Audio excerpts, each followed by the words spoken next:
Assalamualaikum warahmatullahi wabarakatuh. Waalaikumsalam warahmatullahi wabarakatuh. Assalatu wassalamu ala asyrofil anbiya'i wal mursalin wa ala alihi washabbihi ajmain. Rabbi shrah li wa yassir amri wa hlul 'uqdatam min lisani yafqahu qawli. Yang terhormat Kepala Sekolah SDN Kalibaru 1 Bapak Nur Hasan SPD, yang kami hormati Bapak Ibu Guru SDN Kalibaru 1 beserta Dewan jajarannya, kami dari calon guru penggerak pendidikan guru penggerak angkatan 6 akan melakukan diseminasi tentang filosofi Ki Hajar Dewantara dan budaya positif.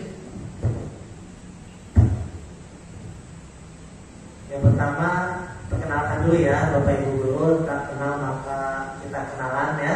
Nah, di sini sudah tidak asing lagi bagi Bapak Ibu Guru. Bukan berarti kita yang di depan ini bisa ya Bu ya Bu, tapi memang ada kesempatan yang kita dapatkan. Maka di sini kami berbagi apa yang sudah kami dapatkan, ingin kita sampaikan kepada Bapak Ibu Guru semuanya. Nah, perkenalkan, nama saya Hizbul Fahman. Saya adalah calon guru penggerak angkatan 6 ya, Kota Depok, dari kelas B1. Berikutnya Bu ya. Perkenalkan, saya Lia Emilia SPD dari SDN Kalibaru 1, calon guru penggerak angkatan ke-6 Kota Depok, kelas dengan fasilitator Bapak Ansar dan pendamping pengajar praktik Ibu Wardani. Baik, saya Lucy Susakti SPDSD. Saya adalah calon guru penggerak angkatan 6 Kota Depok dari kelas 69 dengan fasilitator Muhammad Rito Mutakin dan pengajar praktik Ibu Komalasari. Terima kasih. Baik, untuk sesi 1.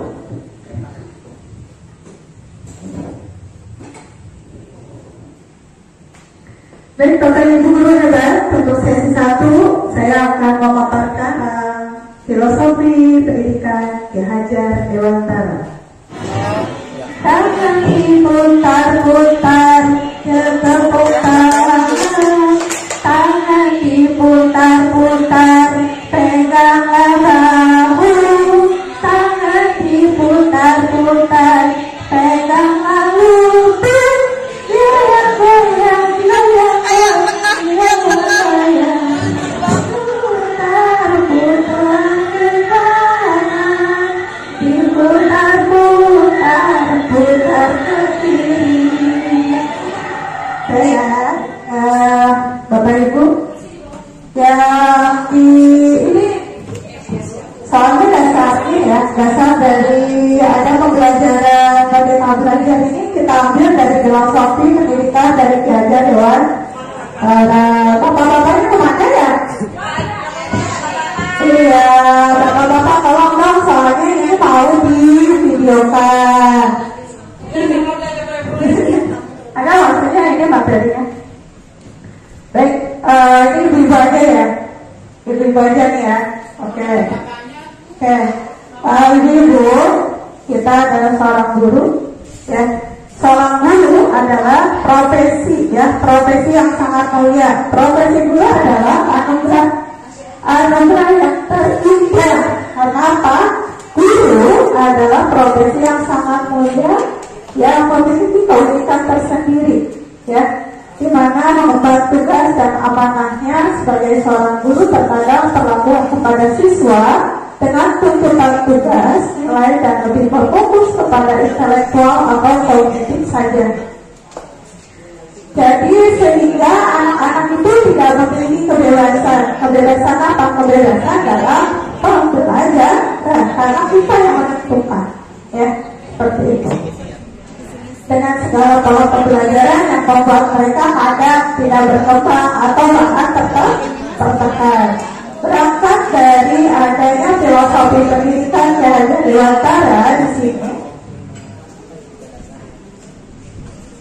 Siapa sih Ki Hajar Dewantara? Ki Hajar Dewantara adalah Nama aslinya Raden Mas Wahdi Suryaningrat. Ya, beliau terkenal dengan nama Ki Hajar Dewantoro. Lahir di Yogyakarta 2 Mei 1889. Beliau adalah tokoh pendidikan yang mendirikan sekolah taman siswa. Ya, dan beliau adalah salah satu tokoh pejuang dalam pendidikan dan merupakan bapak pendidikan nasional. Dasar pendidikan Ki Hajar Dewantara. Ya, pertama adalah pendidikan merupakan proses menuntut. Maksud pendidikan itu adalah menuntut segala kekuatan kodrat yang ada pada anak-anak. Jadi anak-anak lahir itu sudah memiliki kodrat, ya, agar mereka dapat mencapai keselamatan dan kebahagiaan yang setinggi-tingginya baik sebagai manusia maupun anggota masyarakat.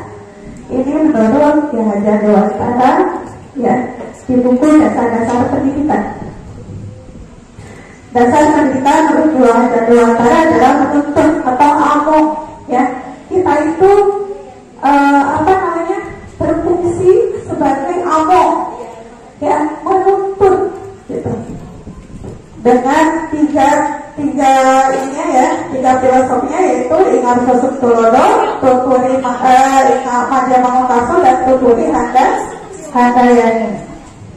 Ingar Sosok Tulodo adalah di depan memberi contoh.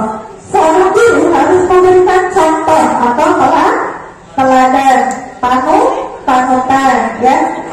Infantnya Mamostanso di tengah memberikan atau membangun semangat atau ide, dan dari belakang memberikan dorongan.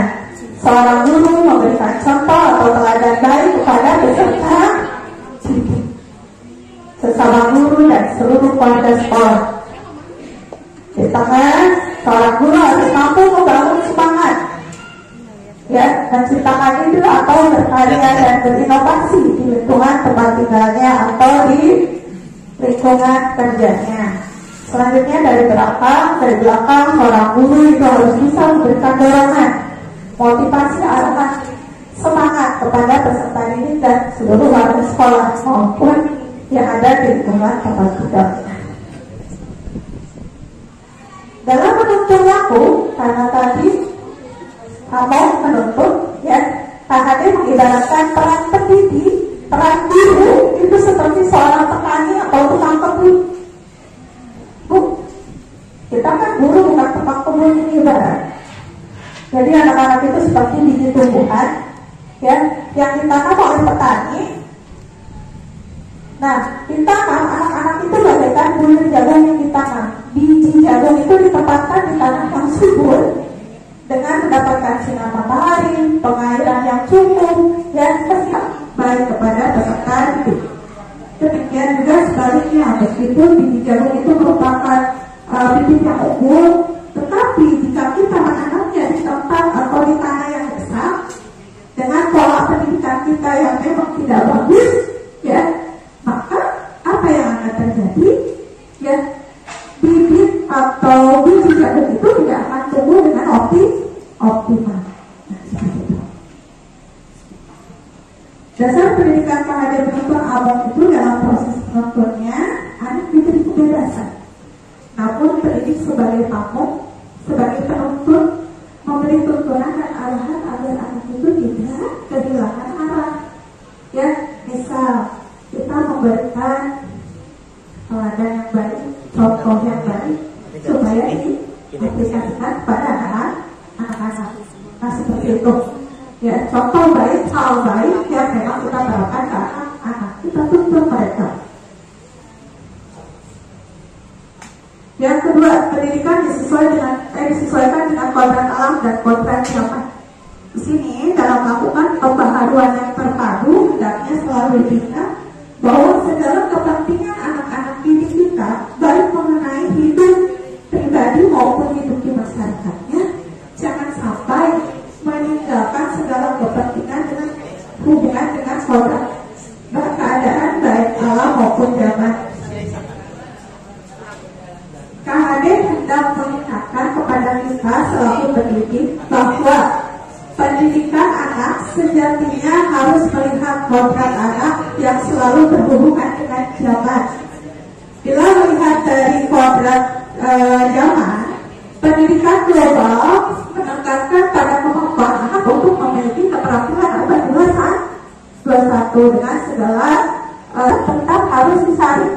Meskipun teknologi semakin canggih, semakin apa, tetap kita harus memberikan arahan agar mereka menyaring ya budaya-budaya dari luar. Oleh sebab itu muatannya paparan pengetahuan yang diadopsi sejatinya tidak bertentangan dengan nilai-nilai kemanusiaan. KHD menegaskan juga bahwa didiklah anak-anak dengan cara yang sesuai dengan tuntutan alam dan zamannya. Kita sekarang sudah hidup di era kecanggihan teknologi. Berarti kita harus menerapkan pendidikan yang memang menerapkan kecanggihan teknologi. Jangan kita mengajar pembelajaran yang sudah old gitu ya. Contohnya anak-anak sudah bisa HP. Dalam pembelajaran gunakan kecanggihan teknologi seperti itu. Alhamdulillahnya kemarin kita pandemi menggunakan teknologi ya.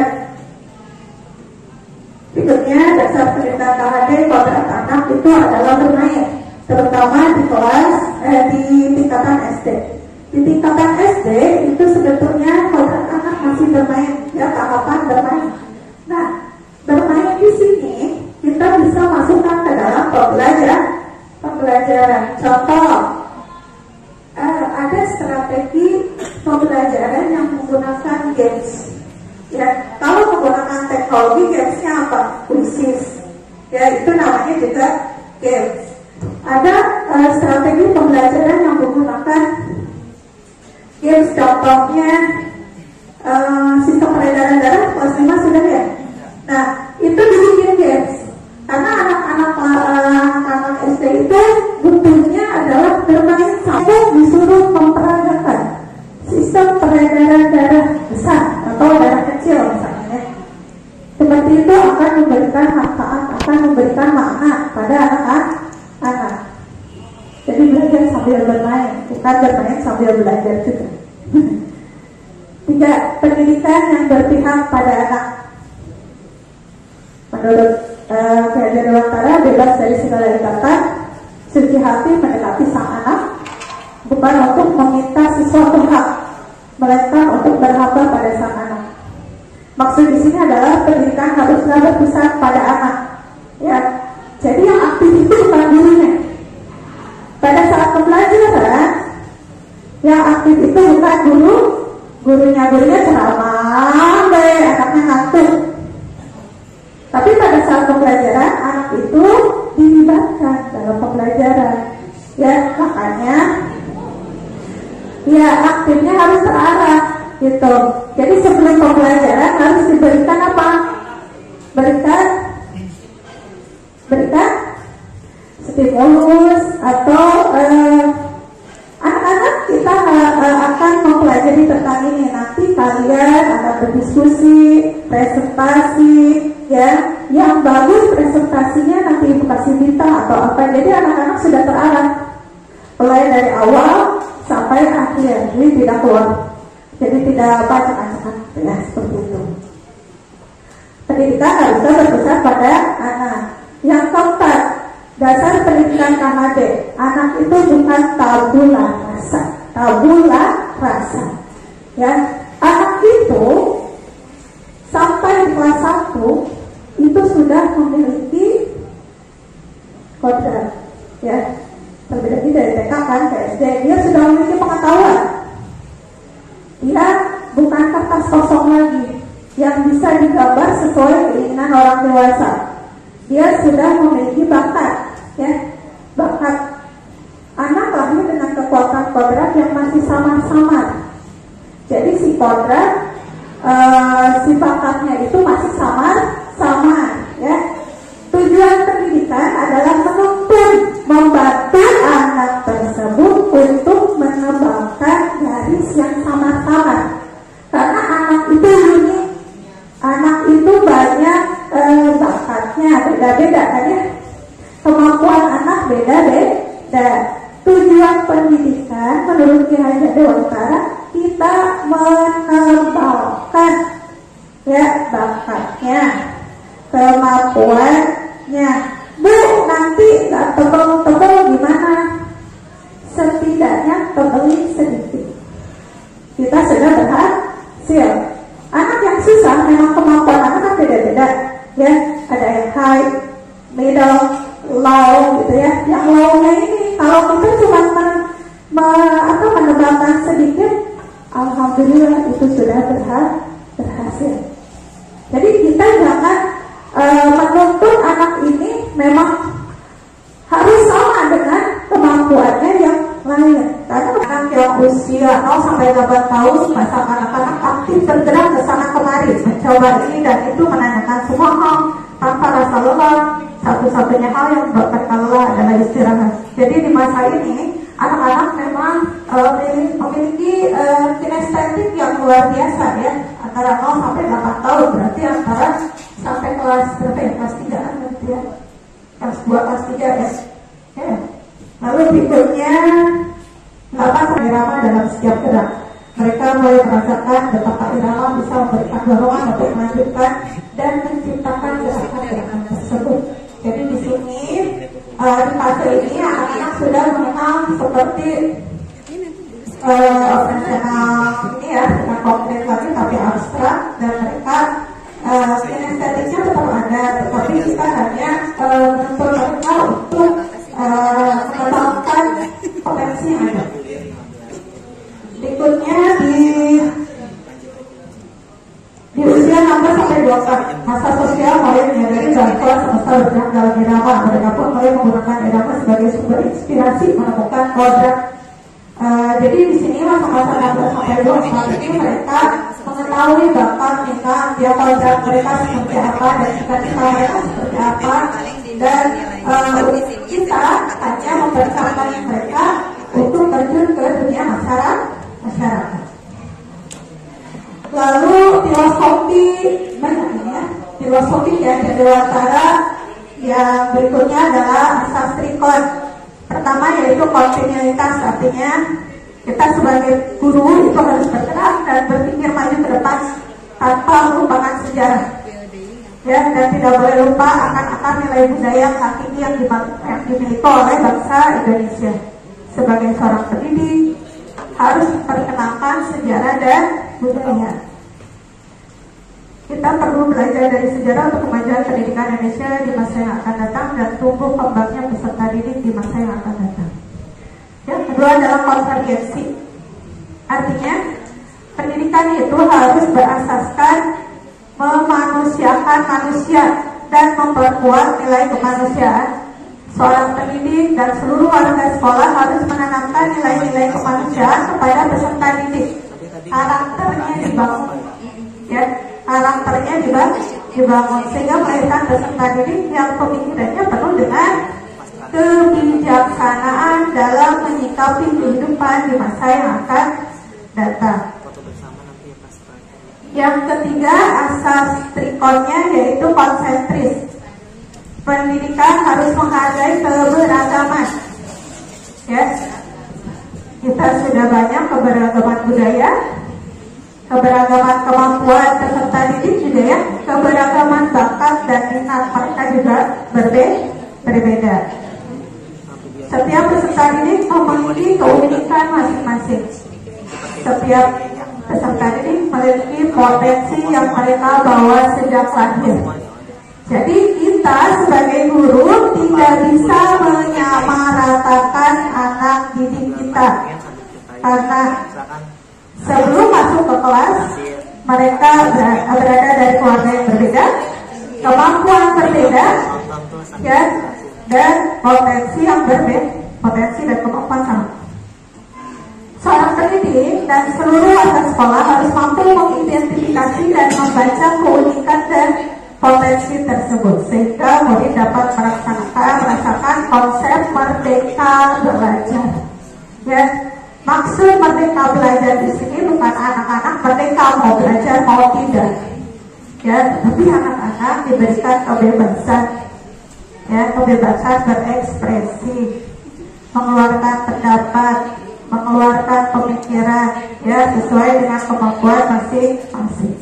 Berikutnya, konsep pemikiran selanjutnya adalah dalam melakukan prinsip perubahan adalah budi pekerti. Ya, karakter tadi juga masuk ya. Budi itu mencakup cipta, rasa, dan kasar.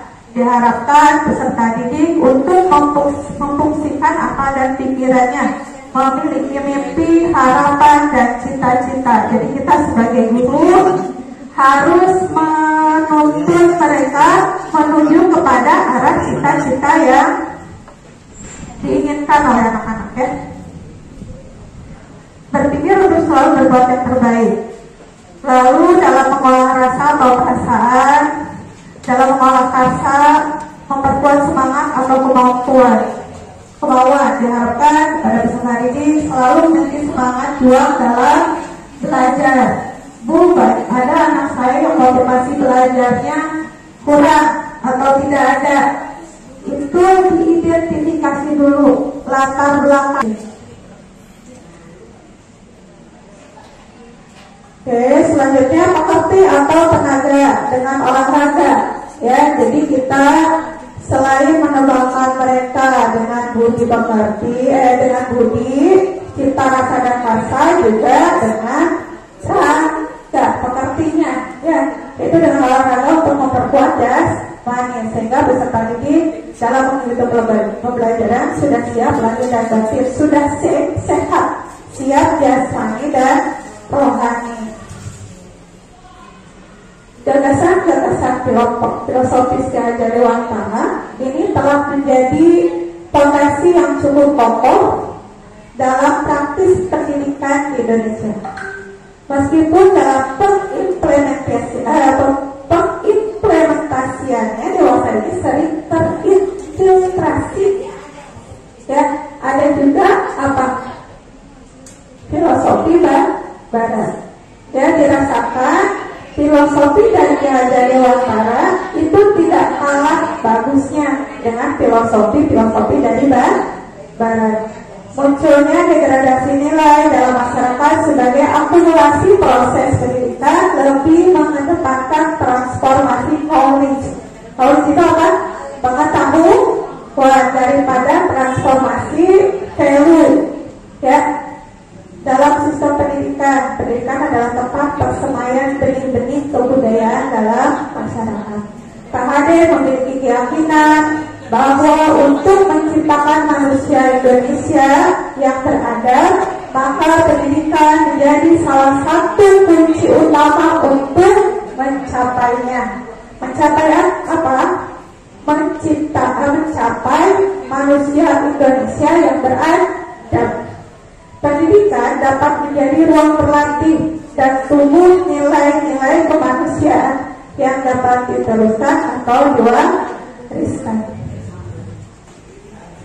Dalam proses pembelajaran, seorang guru harus terus belajar, mengembangkan diri dan mengasah kompetensinya dengan berbagai hal, baik secara individu, komunitas pembelajar, ataupun memanfaatkan teknologi dan informasi, serta mengikuti program dari Kemendikbudristek.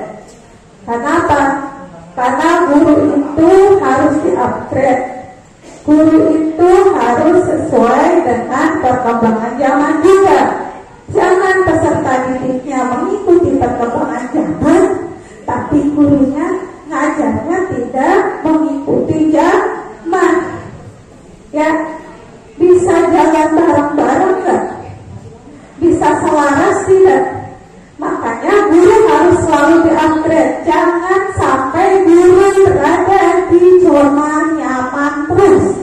Ya, karena dunia semakin kesini semakin berubah. Ya, kita guru adalah sebagai tonggak dalam perubahan pendidikan. Kalau gurunya tidak berubah, bagaimana murid dan pendidikan akan berubah ke arah kemajuan? Ya. Untuk itu, di sini, marilah kita mengembangkan dan mengimplementasikan pembelajaran yang berpusat kepada murid, bukan yang aktif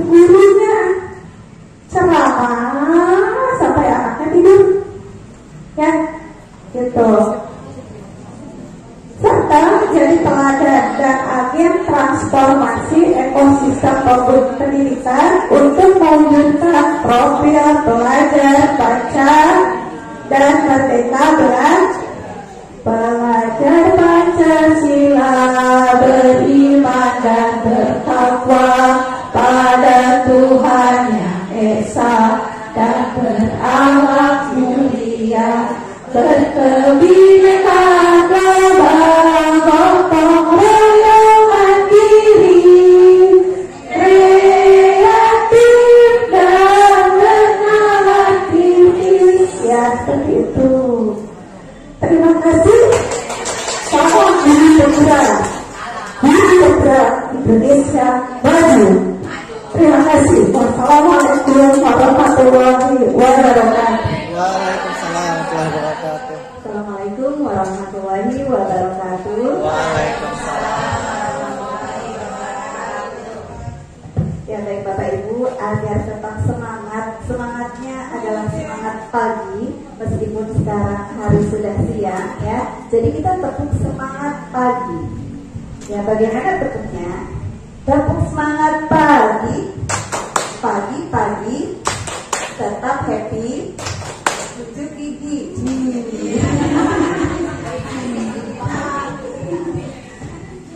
Ada yang lewat semangat pagi, diulang ya Bapak Ibu. Tepuk semangat pagi,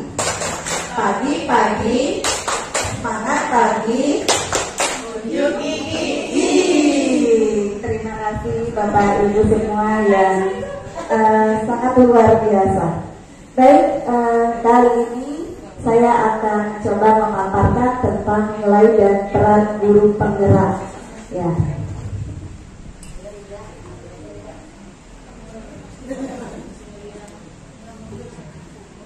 Berdasarkan Undang-Undang RI Nomor 20 Tahun 2003 menjelaskan bahwa pendidikan adalah usaha sadar dan terencana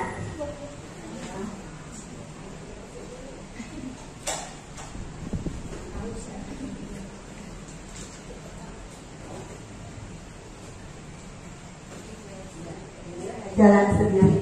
Maaf sih itu mudah. Iklan sebentar sama Budia dari kata terima kasih mudah.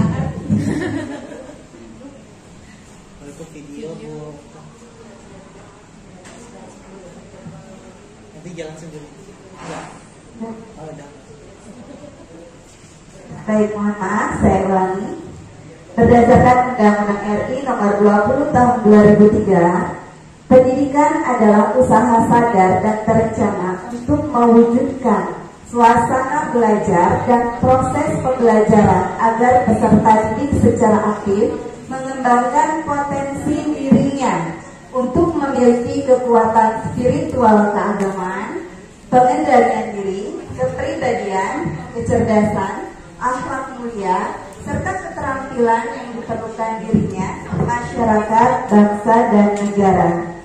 Pernyataan dalam Undang-Undang RI Nomor 20 ini memberikan penguatan terhadap pernyataan pendidik harus menuntun segala kekuatan kodrat anak dari dalam.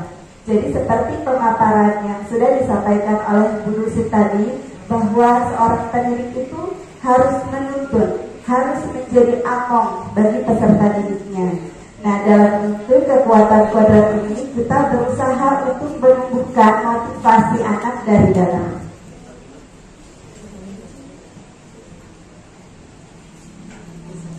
Hal ini juga diberikan penguatan atas teori determinasi diri atau self-determination theory oleh Ryan and Deci tahun 2000 yang memaparkan bahwa pendidik perlu fokus dalam menyediakan suasana belajar dan proses pembelajaran yang memungkinkan anak menguatkan dan menumbuh kembangkan motivasi intrinsik mereka. Nah, kemudian pada penerapannya dalam menyediakan suasana belajar dan proses pembelajaran, hendaknya guru dapat membuat siswa merasa kompeten, merasa saling terhubung, merasa otonom atau merasa merdeka dalam belajar. Nah, di sini penguatan yang dilakukan oleh guru adalah pada perasaannya. Jadi siswa dibuat agar dia merasa, gitu, sehingga akan menumbuhkan motivasi intrinsik pada diri mereka dalam mencapai tujuan pembelajarannya nanti.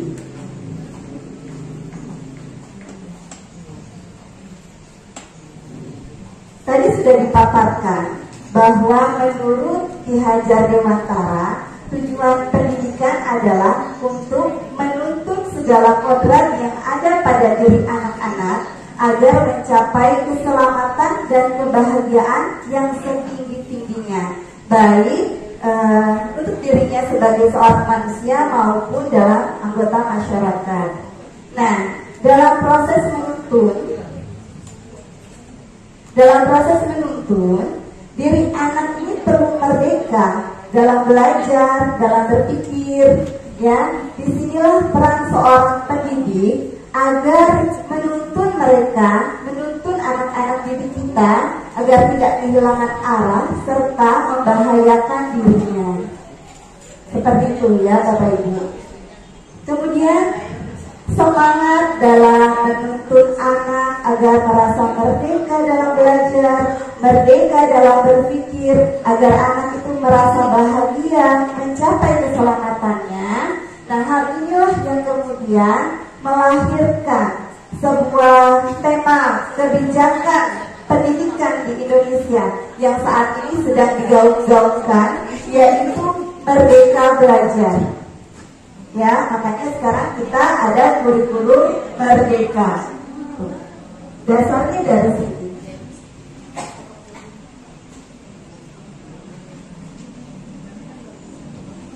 Ya, kemudian Merdeka Belajar ini juga ternyata dikuatkan oleh adanya tujuan pendidikan nasional dalam Undang-Undang RI Nomor 20 Tahun 2003 yang menyatakan bahwa pendidikan diselenggarakan agar setiap individu dapat menjadi manusia yang beriman dan bertakwa kepada Tuhan Yang Maha Esa, berakhlak mulia, sehat, berilmu, cakap, kreatif, mandiri, dan menjadi warga negara yang demokratis dan bertanggung jawab.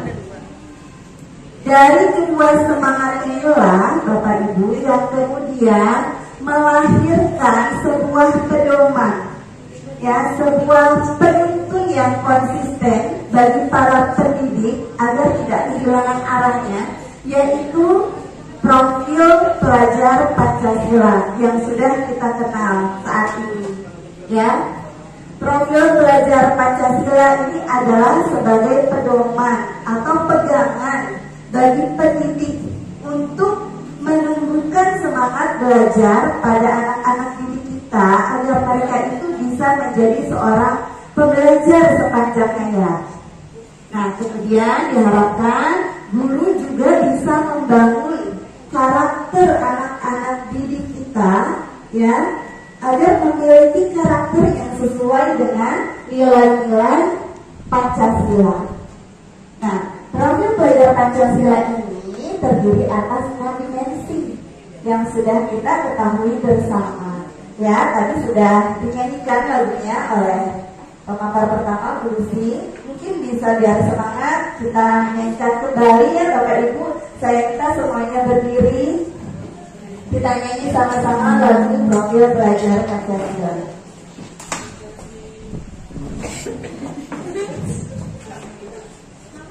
Ya, terima kasih. Hitungan ketiga kita menyanyi bersama ya Bapak Ibu. 1, 2, 3. Pelajar Pancasila beriman dan bertakwa pada Tuhan Yang Esa dan berakhlak mulia, berkebinekaan global, gotong royong mandiri, kreatif dan bernalar kritis. Boleh sekali lagi lebih semangat. 1, 2, 3. Pelajar Pancasila beriman dan bertakwa pada Tuhan yang esa dan berakhlak mulia, berkebinekaan biologi, kreatif dan bernalar kritis. Terima kasih Bapak Ibu guru yang hebat. Jadi itulah 6 dimensi profil pelajar Pancasila. Dan kita harapkan nantinya anak-anak kita semua memiliki profil pelajar Pancasila ini.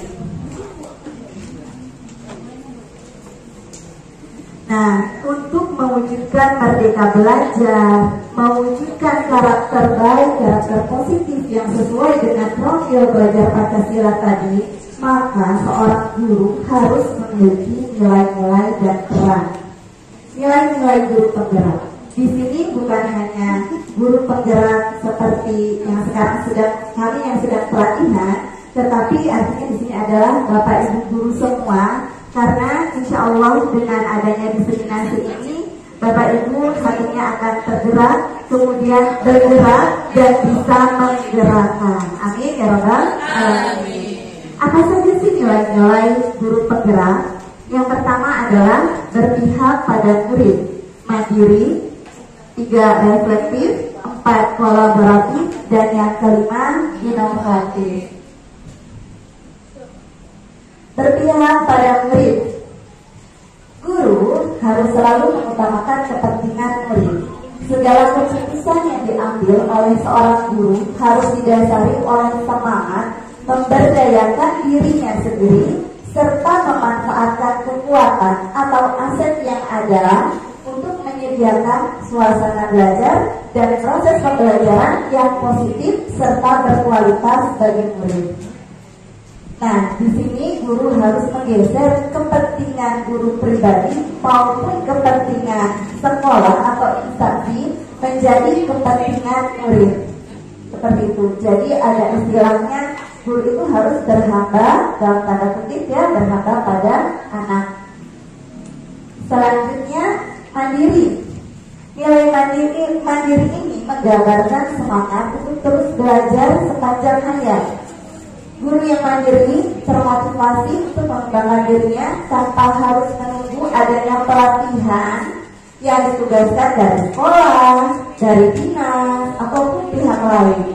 Jadi harus tergerak untuk mengikuti pelatihan itu dengan motivasi dari dalam diri sendiri, sehingga makin menguasai dan makin ahli dalam hal apapun yang dianggap perlu untuk melakukan perubahan yang berpihak kepada murid tentunya, ya.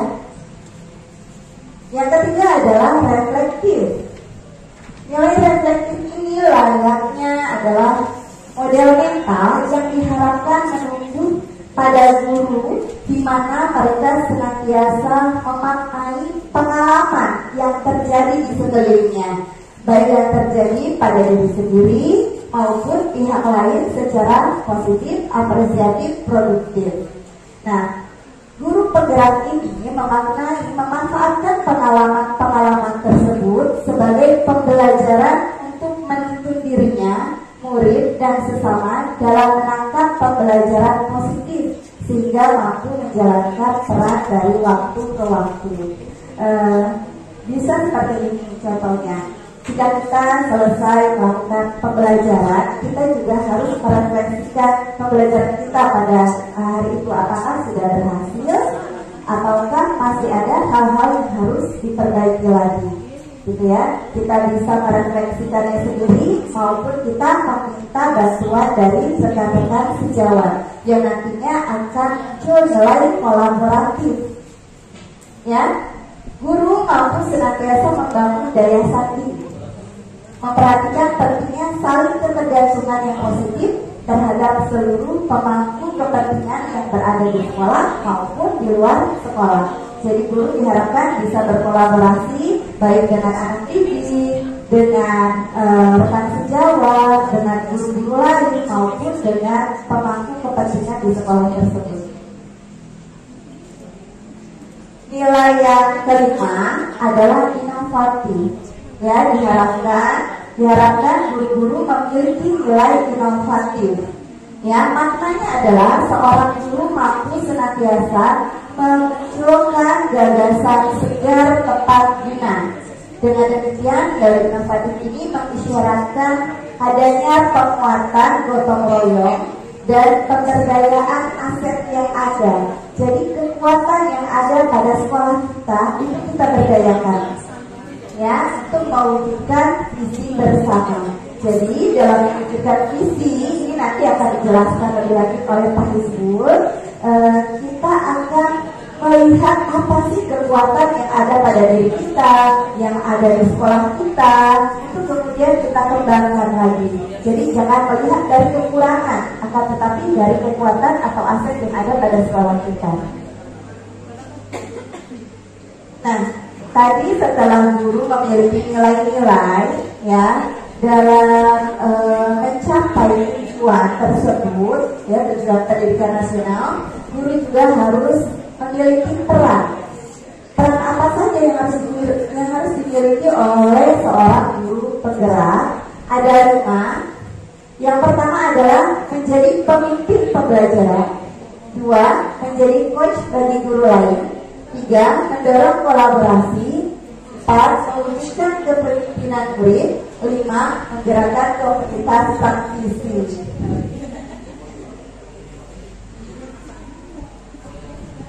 Nah, menjadi pemimpin pembelajaran, tentu saja saya yakin Bapak Ibu guru di sini sudah menjadi pemimpin pembelajaran di kelasnya masing-masing.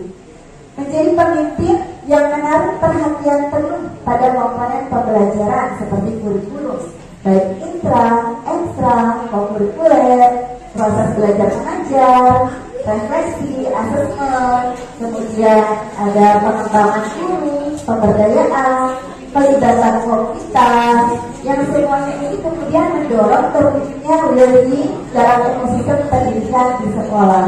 Jadi diharapkan sekolah kita nantinya akan menjadi sekolah yang nyaman, yang dapat membuat anak-anak itu bahagia berada di sekolah. Ya, jadi merasa sekolah itu adalah rumah kedua bagi mereka. Yang kedua, perannya adalah menjadi coach bagi guru lain. Ya, di sini gambarnya gambar ilustrasi juga. Guru penggerak itu berdaya dalam menemani dan menuntut rekan sejawat untuk menelaah proses belajar mereka sendiri. Jadi guru penggerak harus memberdayakan dirinya melalui refleksi atas pengalaman-pengalaman praktik profesionalnya yang telah dilakukannya. Kemudian menuntun teman-temannya agar bisa melakukan praktik-praktik baru.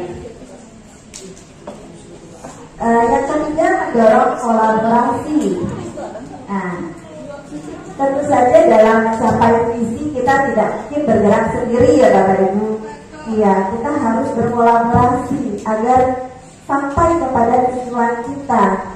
Guru penggerak harus punya pandangan apresiatif yang memungkinkan pengungkapan potensi positif rekan lain, membuka lebih banyak ruang dialog positif antara guru dan pemangku kepentingan baik di dalam maupun di luar sekolah demi meningkatkan kualitas belajar murid. Saya percepat. Yang keempat, mewujudkan kepemimpinan murid. Nah, ini juga kaitannya dengan keseharian kita di kelas. Tentunya ini juga sudah dilakukan, saya yakin, oleh Bapak Ibu guru. Jadi guru harus mampu meramu pengalaman belajar sedemikian rupa sehingga murid itu merasa mampu, merasa bisa, merasa kompeten. Ya, murid juga merasa mandiri dan dicintai oleh gurunya. Ya, dan memiliki kepercayaan diri serta determinasi untuk mencapai segala yang mereka impikan. Gitu. Karena murid-murid kita ini adalah nantinya sebagai pemimpin masa depan. Maka kita harus mewujudkan kepemimpinan murid-murid kita dari sekarang. Dan yang terakhir adalah menggerakkan komunitas praktisi. Jadi guru penggerak harus menemukan budaya belajar kolaboratif atau komunitas belajar profesional bersama para rekan guru di sekolah maupun di wilayahnya. Salah satu contoh kegiatannya adalah lesson study Ya, plan, merencanakan, do, melakukan, see, melihat. Ya, ini contoh kerangka kerja kolaboratif yang dapat digunakan untuk menggerakkan sebuah komunitas. Mudah-mudahan nanti kita bisa melaksanakannya ya di misi Taibu dan rekan guru semua. Ya, insya Allah mudah-mudahan kita bisa ini memprogramkan kegiatan lesson study. Kurang lebihnya demikian Bapak Ibu tentang nilai dan peran guru penggerak. Untuk pembahasan selanjutnya akan dilanjutkan oleh rekan kami dan saya kembalikan lagi kepada MC. Terima kasih. Warahmatullahi wabarakatuh. Sebelumnya terima kasih kepada Bu Leni atas kesempatannya dan juga terima kasih kepada rekan-rekan guru lainnya yang masih setia menemani saya di sini. Luar biasa. Nanti tunggu tanggal 1 dan tanggal 25 kita gajian.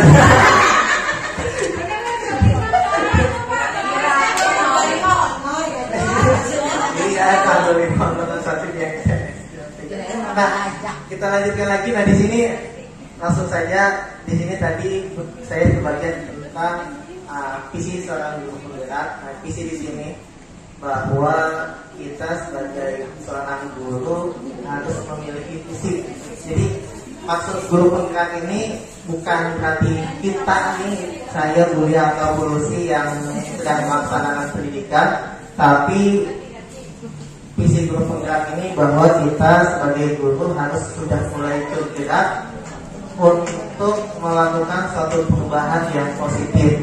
Yang lama kelalaian kita, kekurangan kita, atau yang sebagainya gitu kan, kita tinggalkan dan kita maju ke depan untuk memperbaikinya bersama-sama.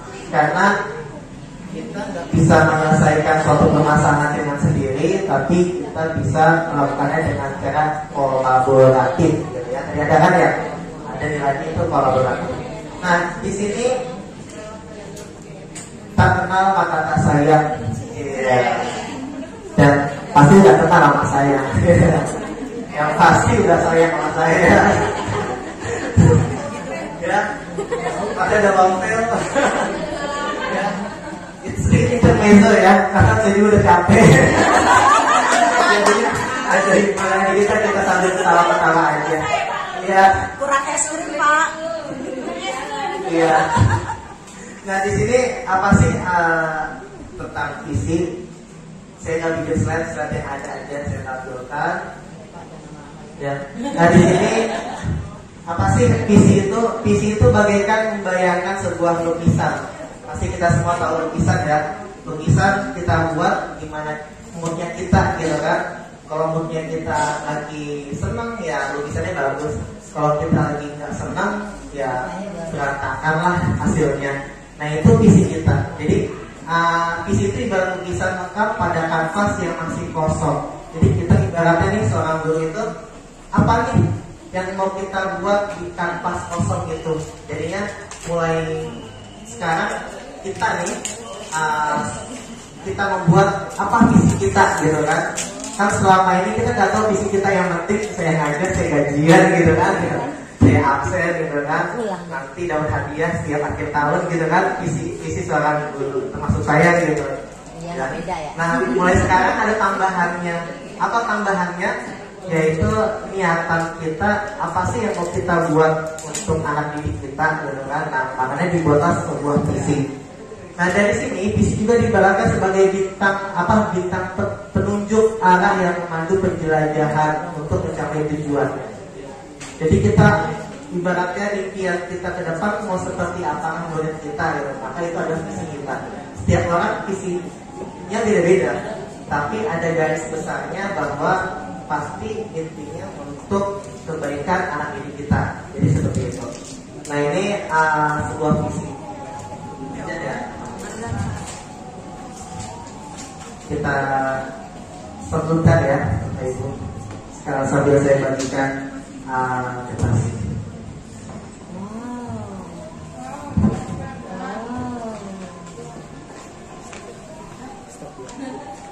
Ini tidak sangat Nah, di sini ada gambaran tentang imajinasi saya, tentang apa sih impian murid saya yang bakal saya inginin. Nah, yang pertama, impian saya menggambarkan bahwa murid yang bahagia di sekolah. Jadi mah bahasa bahasa gitu kan pokoknya murid bahagia saat di sekolah gitu. Jadi sekolah itu anak senang aja bawaannya. Ya sekarang kan senang kan ya, murid sampai liar gitu kan. Senang dah pokoknya di sekolah itu. Tapi tanda kutip sekarang itu pengennya sih bahagia itu emang bahagia untuk belajar ya, bukan bahagia lepas dari rumah, keluar dari kandang masuk kandang lain gitu kan. Itu yang sekarang. Tapi pengennya ke depan itu bukan seperti itu, bahagia anak itu belajar dengan kita.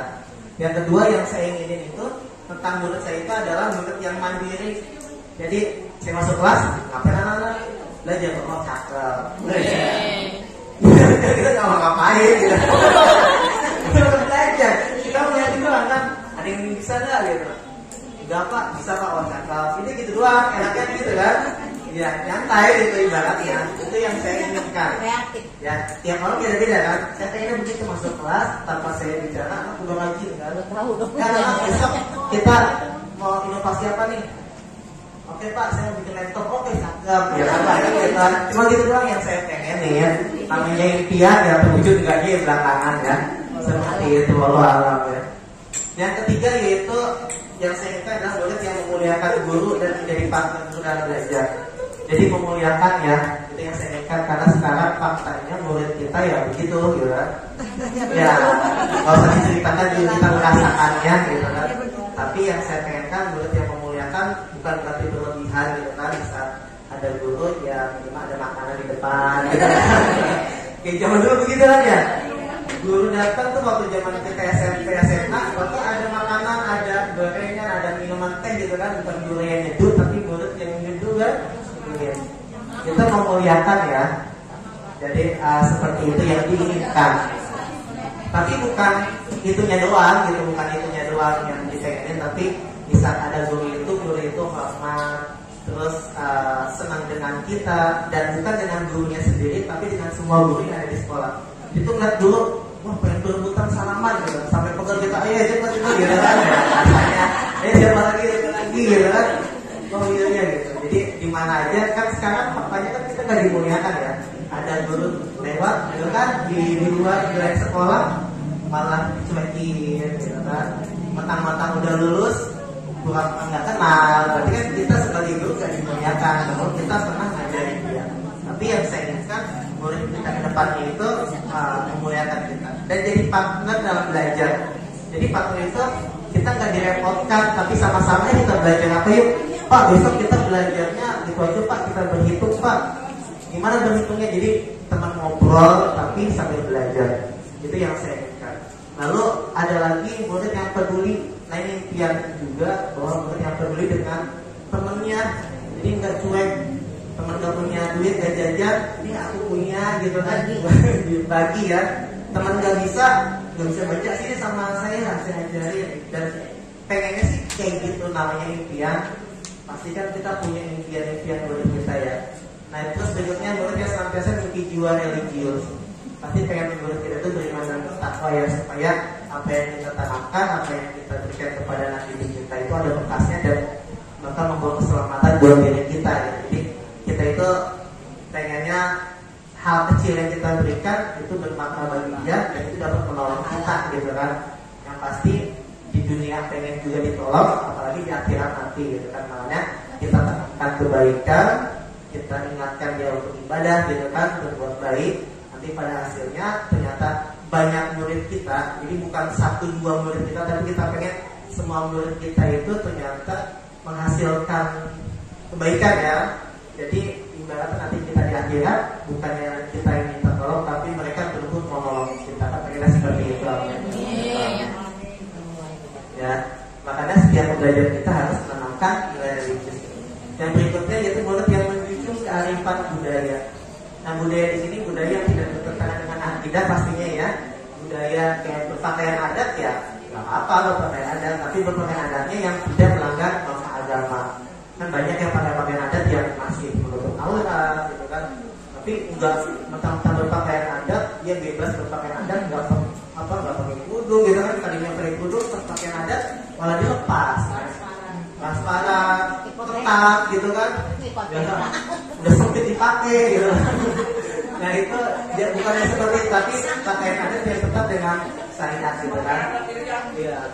Terus murid yang di kalian dan wawasan global. Kalian itu kita pengen tuh murid kita lebih maju dari kita, bukan jadi saingan buat kita, tapi mereka itu lebih maju, tapi buat kebaikan buat mereka dan teman-temannya gitu. Bukan kan ada sekarang itu anak lebih maju, guru kerepotan gitu kan. Bahkan lebih parah lagi, gurunya nggak tahu gitu kan ya. Ya gitu doang nggak tahu gitu ya, jadul dulunya. Nah itu yang faktanya sekarang. Nah ini imajinasi tentang yang saya inginkan. Nah dari impian ini gitu kan yang saya inginkan. Nah apa saja bagian-bagiannya gitu kan. Yang pertama tadi saya menginginkan murid yang memiliki karakter berbudi luhur, beriman dan bertakwa. Jadi ngapain aja di situ ada yang tujuan kebaikan kepada orang lain. Terus apa lagi? Saya percaya bahwa murid adalah sebagai makhluk yang Allah ciptakan ya. Jadi dia memiliki karakter yang berbeda-beda. Kita tahu, jadi nggak bisa kita samain tuh. Semua murid kita harus A semua. Dan itu yang saya rasakan dan luar biasa. Jadi pas pengalaman tahun ini yang luar biasa menurut saya, ternyata beda-beda ya. Dan akhirnya sudah mulai berubah tuh ya. Ternyata yang ada yang aktif dan yang saya rasakan menurut saya itu ternyata unik gitu kan. Tadinya sebulan lalu tuh kesel gitu kan bawaan menurut saya itu, sekarang saya jadi resep gitu kan. Emang yang muncul ya udah saya bahannya saya bully ya. Saya jadi bahan apa? Bahan bumbuan buat yang lain, tapi jadi cuek aja kan gitu. Yang penting kita nggak bully fisiknya gitu kan. Dan sebagainya itu, jadi keunikan mereka kita bisa manfaatkan untuk kebaikan dia dan teman-teman sekelasnya. Nah, ini adalah tentang kepercayaan tentang murid-murid yang saya dapatkan. Lalu yang di akhir, saya dan guru lain di sekolah saya paham bahwa guru merupakan fasilitator. Jadi kita itu sebagai fasilitator untuk memberikan murid kita itu memfasilitasi ya. Murid kita mau apa nih kita sediakan. Cuma tadi terbentur dengan banyak hal, sarana dan prasarana, orang tua yang setuju gitu kan dengan apa yang kita lakukan, tapi tidak menutup kemungkinan jangan sampai bisa menyerah. Hal kecil kita harus lakukan gitu kan. Apa yang bisa kita lakukan yang kita kerjain walaupun kadang modal sendiri gitu kan ya. Ada anak yang mau beli apa kita modalin, kita siapin ya, itu bagian dari perjuangan kita kan. Kita pengen yang terbaik ya, ada modal, tapi kalau bisa jangan modal banyak gitu. Gitu ya ini ya. Jadi kemarin itu pengennya kan yang ideal itu kan guru orang tua mendukung gitu kan, sekolah mendukung, kita mendukung, anak mendukung, semuanya mendukung gitu kan. Orang tua finansial dan pemantauannya, sekolah dengan fasilitasnya gitu kan, guru dengan kemampuannya gitu, dan siswa dengan kesiapan dia belajar. Nah itu semuanya kalau 4 hal itu berkaitan, maka pendidikan itu berjalan semuanya. Dan tinggal hasilnya kan masyarakat yang mengalami perubahan itu. Nah dari semua itu, dari imajinasi, dari impian dan sebagainya, maka tercetuslah sebuah visi. Nah ini adalah visi yang saya buat, yaitu mewujudkan murid yang bermakna. Jadi bermakna itu beriman, bertakwa, mandiri dan kreatif, dan bernalar kritis, serta berbudaya gotong royong. Ya, nah visi ini bisa kita ambil dari T5 atau dari pengembangan T5 gitu. Misalkan di sini beriman dan bertakwa bisa kita ganti jadi berakhlak gitu kan. Jadi pengembangan mandiri kita ganti menjadi kreatif gitu kan. Bisa masih nyambung sih ya, maksudnya berinovasi dan sebagainya. Terus kreatif, misalkan bisa berwawasan global dan sebagainya. Misalkan nanti visi kita itu kita kaitkan dengan T5 atau pengembangan dari T5 itu. Nah, itu adalah visi yang kita buat. Dan yang di sini berbudaya gotong royong, kenapa? Karena bagi saya gotong royong itu tadi ya memang harus kita itu jangan sendiri gitu, tapi harus sama-sama maju bersama, menyelesaikan masalah bersama. Nah itu dia sukses bersama. Nah itu yang dibuat. Nah saya sudah memberikan sebuah kertas bagi yang ada pulpen, saya minta tolong untuk dibuatkan apa sih, nggak usah banyak-banyak, 5 impian murid ibu yang ibu inginkan. Bisa ditulis yang ada pulpen 5 aja.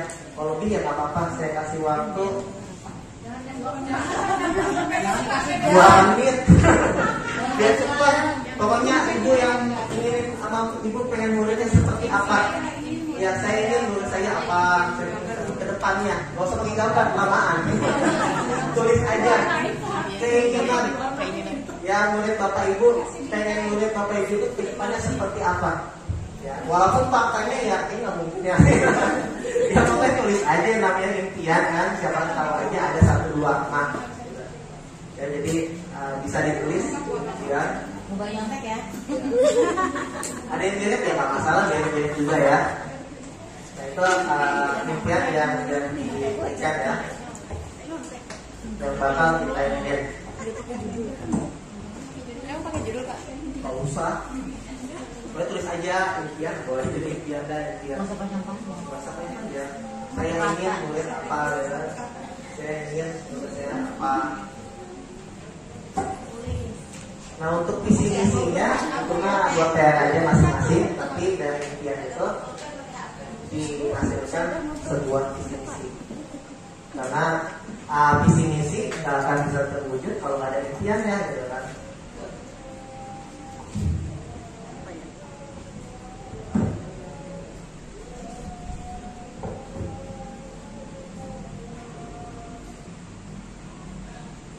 Berapa kok 10? 5 aja. Ya, samaan. Tulisin tuh aja ini. Calon TGP. Amin. Kan tidak mau guru bergerak.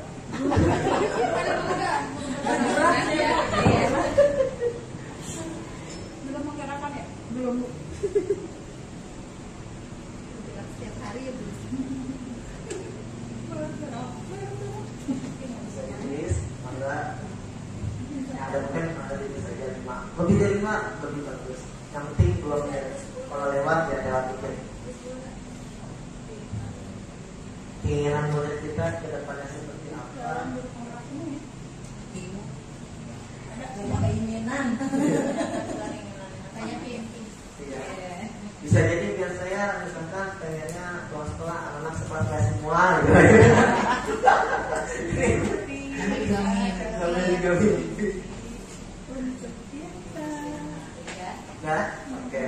Sambil nunggu ya, sambil dijahit Bu Dani maju ke depan bacain ya.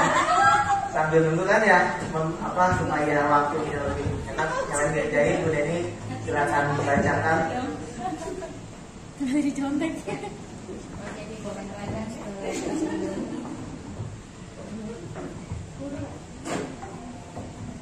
Terima kasih Pak Guru atas kesempatannya.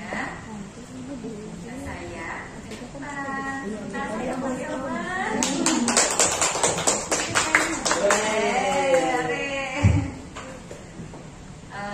saya sebagai guru setelah melihat kajian pemahaman visi, budaya dan mahasiswa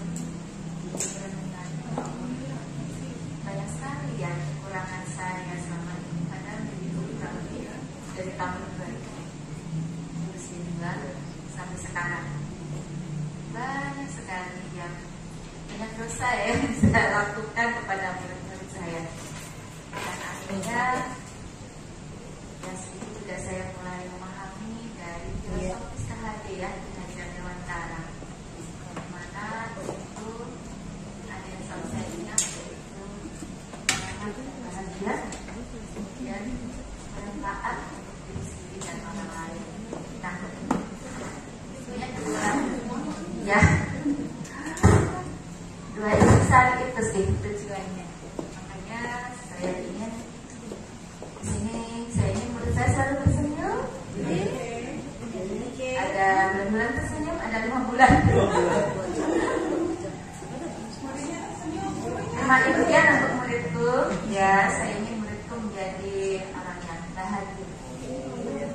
bahagia lahir dan batin, dunia dan akhirat. Amin.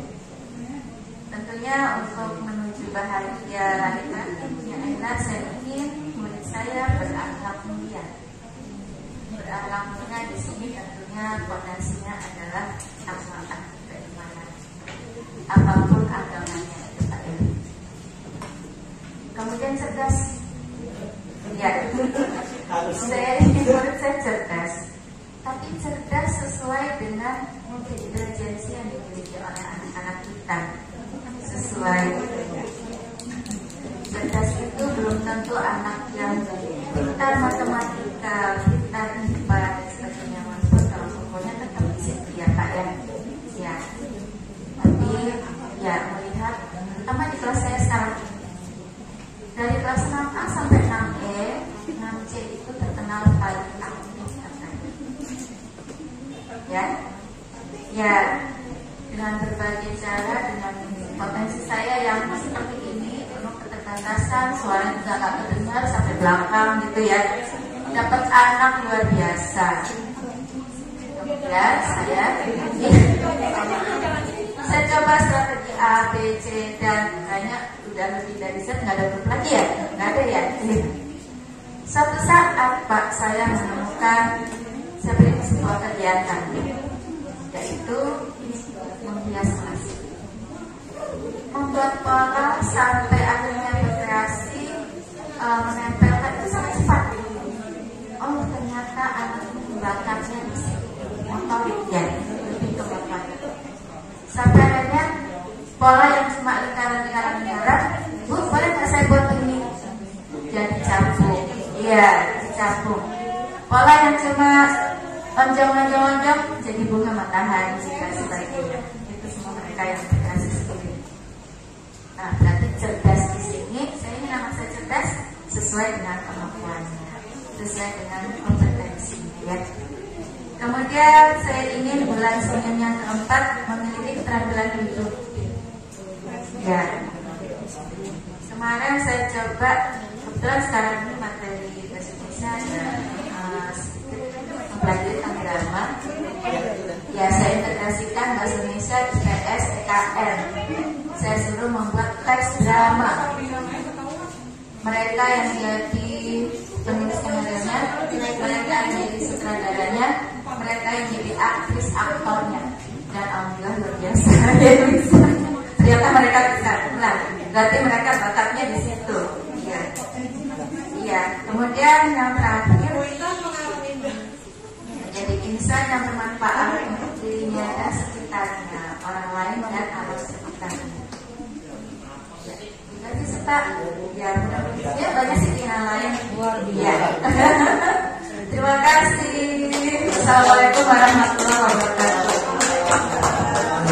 Terima kasih Bu Neni. Ini satu ya. Nah, ini tadi dari Bu Neni sudah lumayan banyak ya. Nah, dari keinginan-keinginan ini kita sebagai guru nanti tidak kita tuangkan dalam bentuk visi kita ya. Visi kita nanti bisa dimulai dari apa nih yang kita inginkan untuk murid-murid kita gitu kan ke depannya. Diambil dari kata-kata biasanya mewujudkan, menerapkan gitu kan. Jadi ada kata apa, KKG-nya, kata kerja personalnya, menerapkan, menjadikan, mewujudkan. Jadi depannya kayak gitu ya.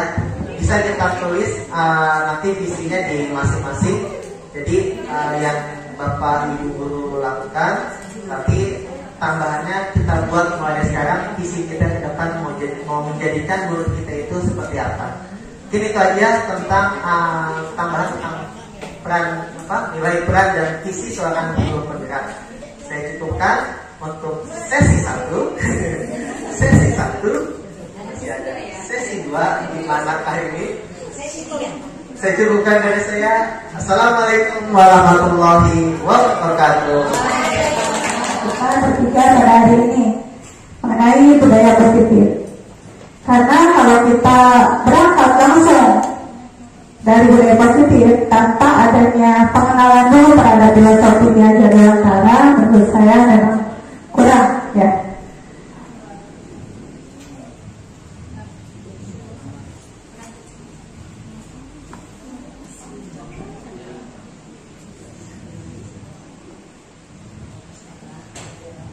tadi lagi kan ya proses di apa tidak berikan kontrol apa sih?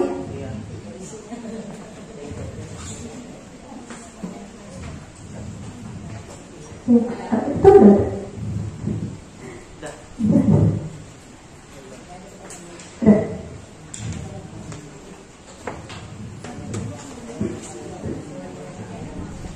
Budaya positif.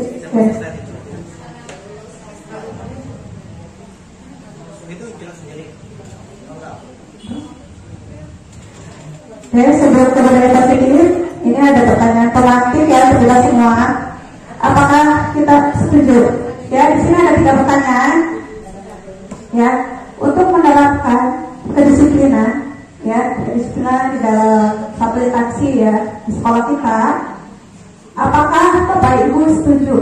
1, itu hukuman dapat mendisiplinkan anak. Kalau kita menghukum anak, apakah kita akan disiplin seterusnya? Yang kedua, pemberian hukuman dengan hal positif seperti membaca atau membersihkan halaman sekolah, atau berlari keliling lapangan, atau menghormat bendera, ya, dapat meningkatkan disiplin anak. Yang ketiga, memberi penghargaan dapat meningkatkan motivasi belajar anak. Ya, baik. Sini topik kita budaya positif tentang 1, disiplin positif dan nilai-nilai kebaikan universal. Yang kedua adalah teori motivasi, hukuman, penghargaan dan restitusi. Ketiga, keyakinan kelas. Keempat, perubahan dasar manusia dan dunia berkualitas.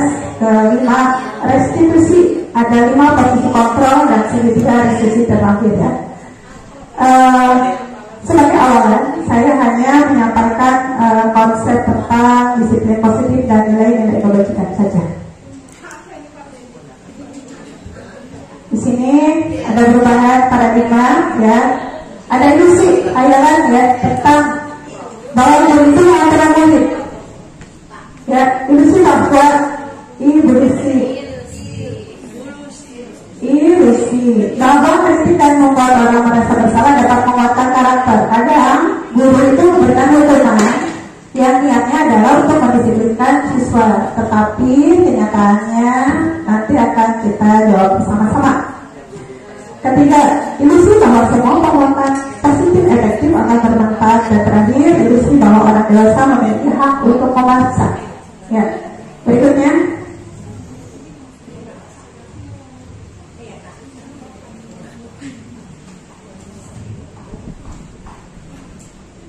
Berikutnya adalah di sini ya, teori-teori disiplin positif.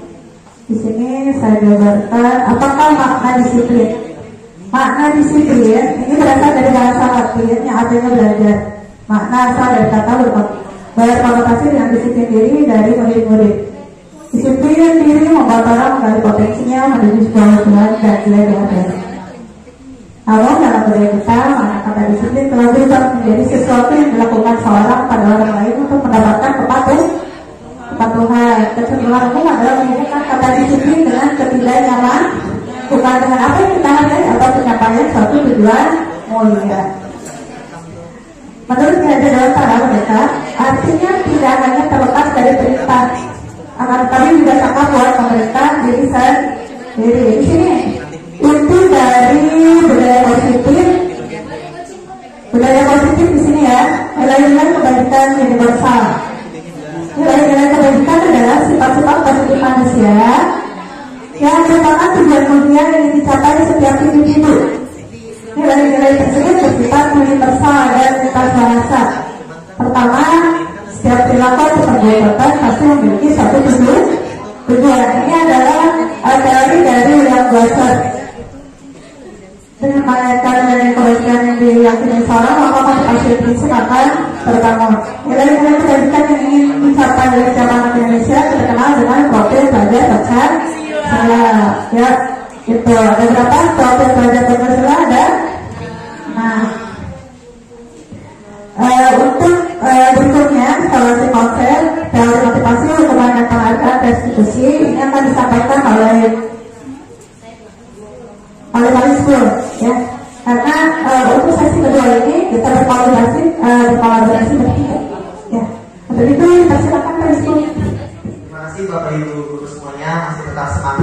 dalam sesi kedua ini.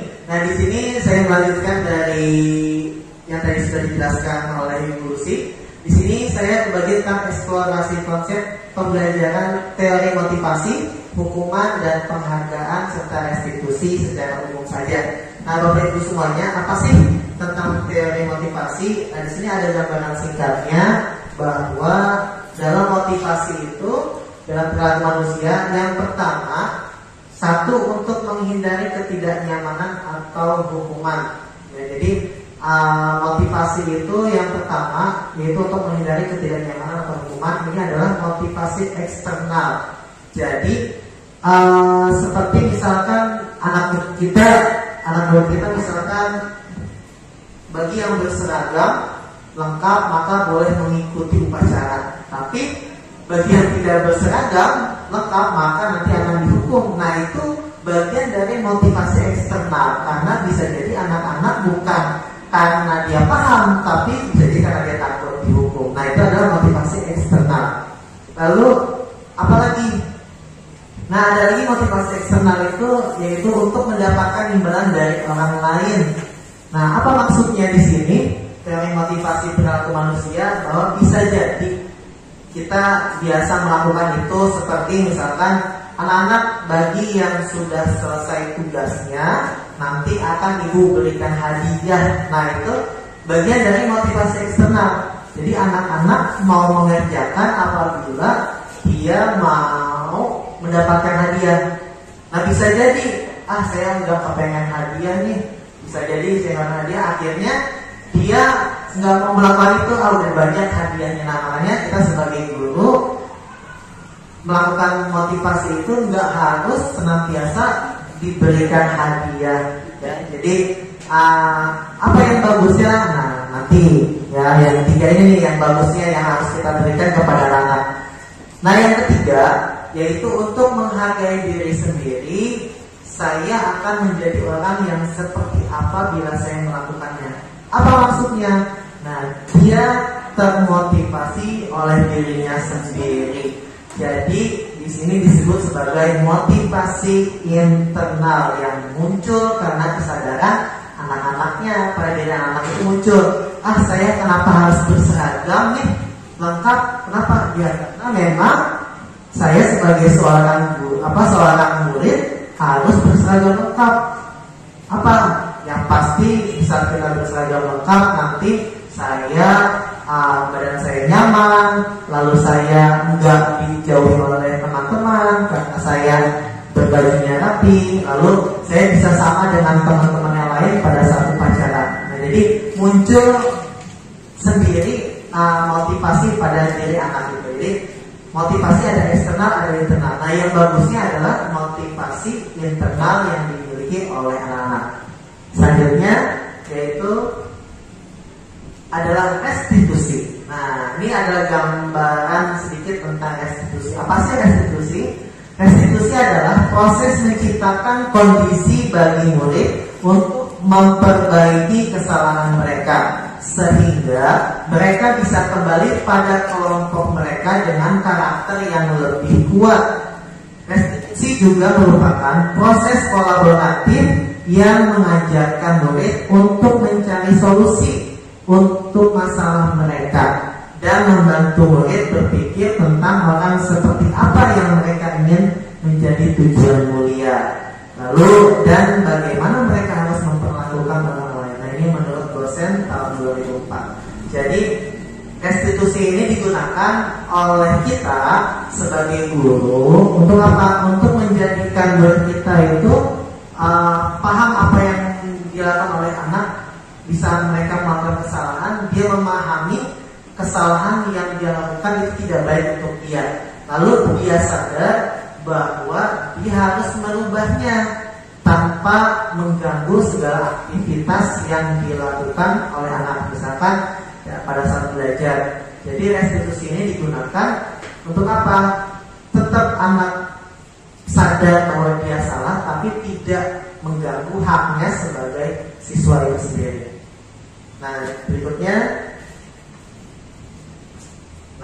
ada 9 ciri-ciri restitusi. Apa aja? Satu, bukan untuk menebus kesalahan, namun untuk belajar dari kesalahan. Jadi si anak ini mencoba untuk belajar kembali bahwa apa yang dia lakukan sebelumnya adalah salah dan dia berusaha untuk memperbaikinya. Dua, memperbaiki hubungan, ya. Jadi memperbaiki hubungan si anak bisa dengan guru atau dengan temannya sendiri di saat dia melakukan suatu kesalahan. Lalu ciri restitusi adalah tawaran, bukan paksaan. Kita nih guru menawarkan kamu untuk memperbaikinya mau seperti apa? Ya, sebagai bukti tanggung jawab kamu atas kesalahan yang dilakukan oleh anak. Ya, jadi tidak paksaan. Jadi nggak boleh maksa. Kamu di luar karena enggak mengerjakan tugas. Kamu piket sana karena kamu melakukan kesalahan. Jadi nggak seperti itu. Lalu yang keempat, restitusi menuntut untuk melihat ke dalam diri. Jadi digunakan guru untuk anak ini lebih mendalami dirinya, lebih menumbuhkan kepercayaan dirinya, dan juga lebih untuk membuat dirinya sadar bahwa apa kesalahan yang sebelumnya dilakukan itu dia harus perbaiki dari dirinya sendiri. Yang kelima, restitusi mencari kebutuhan dasar yang mendasari tindakan. Lanjut yang keenam, restitusi diri adalah cara yang paling baik. Jadi ini merupakan bagian untuk menyelesaikan suatu masalah yang lebih baik, ya. Tidak dipaksakan, tapi kita mengajak diri anak itu untuk memperbaiki dirinya sendiri. Lalu restitusi fokus pada karakter dan tindakan, ya. Jadi segala sesuatu yang diberikan atas kesalahan anak, kita mencoba sebagai guru ini untuk memperbaiki karakternya, ya, bukan tindakan, ya, seperti penghukumannya. Jadi bukan penghukuman, tapi tindakan apa yang harus dia rubah untuk memperbaiki dirinya sendiri, ya. Kesadaran tuh, bukan apa yang tadi nggak nyambung, ya, misalkan dia nggak bawa tugas akhirnya bersihin kamar mandi gitu kan, dia kesiangan akhirnya tugasnya nggak boleh belajar. Nah itu tidak menumbuhkan karakter, ya tidak menumbuhkan karakter. Tapi kalau yang baik misalkan dia kesiangan, ya sudah, dia hak mendapatkan pelajaran, ikut nih belajar, tapi sambil kita ingatkan, nah kamu kan tahu ya bahwa kesiangan itu tidak baik. Jadi kita cari itu alasannya kenapa sih kamu kesiangan gitu kan. Nah menurut kamu baik gak kesiangan itu? Terus nanti mengganggu gak aktivitas kamu kalau kesiangan? Lalu setelah itu, nah sekarang apa yang akan kamu lakukan nih untuk melakukan perubahan yang tadi kamu kesiangan, besok biar tidak kesiangan, gimana caranya biar tidak kesiangan? Nah jadi anak diajak berpikir untuk memperbaiki diri sendiri. Jadi kalau misalkan tindakan kan dihukum tuh, bisa dihukum kan nanti gak nyambung, kesiangan gak masuk kelas, berarti dia udah kesiangan dari rumah lalu gak belajar, akhirnya dia selama di sekolah tidak mendapatkan haknya untuk mendapatkan pendidikan. Nah yang ke-8, restitusi fokus pada solusi. Jadi yang kita cari solusinya, bukan dampaknya, bukan biar anak ini timbul perasaan bahwa dia itu bersalah. Jadi kadang kita itu menumbuhkan biar dia sadar atas kesalahannya gitu. Nah itu salah, ya. Jadi seharusnya solusinya nih supaya biar dia nggak kesiangan lagi, berarti apa yang harus diperbaikinya. Bukan kalau saya sendiri kadang suka lupa gitu, ya. Ya udah kalau nggak ngerjain PR di luar saja gitu kan. Akhirnya niat saya itu intinya bahwa anak itu supaya sadar itu dia kesiangan loh gitu kan. Nah, sebenarnya itu salah, ya. Jadi kedepannya kita sebagai guru harus menerapkan yang namanya restitusi. Nah yang terakhir 9, restitusi mengembalikan murid yang berbuat salah pada kelompoknya, ya. Jadi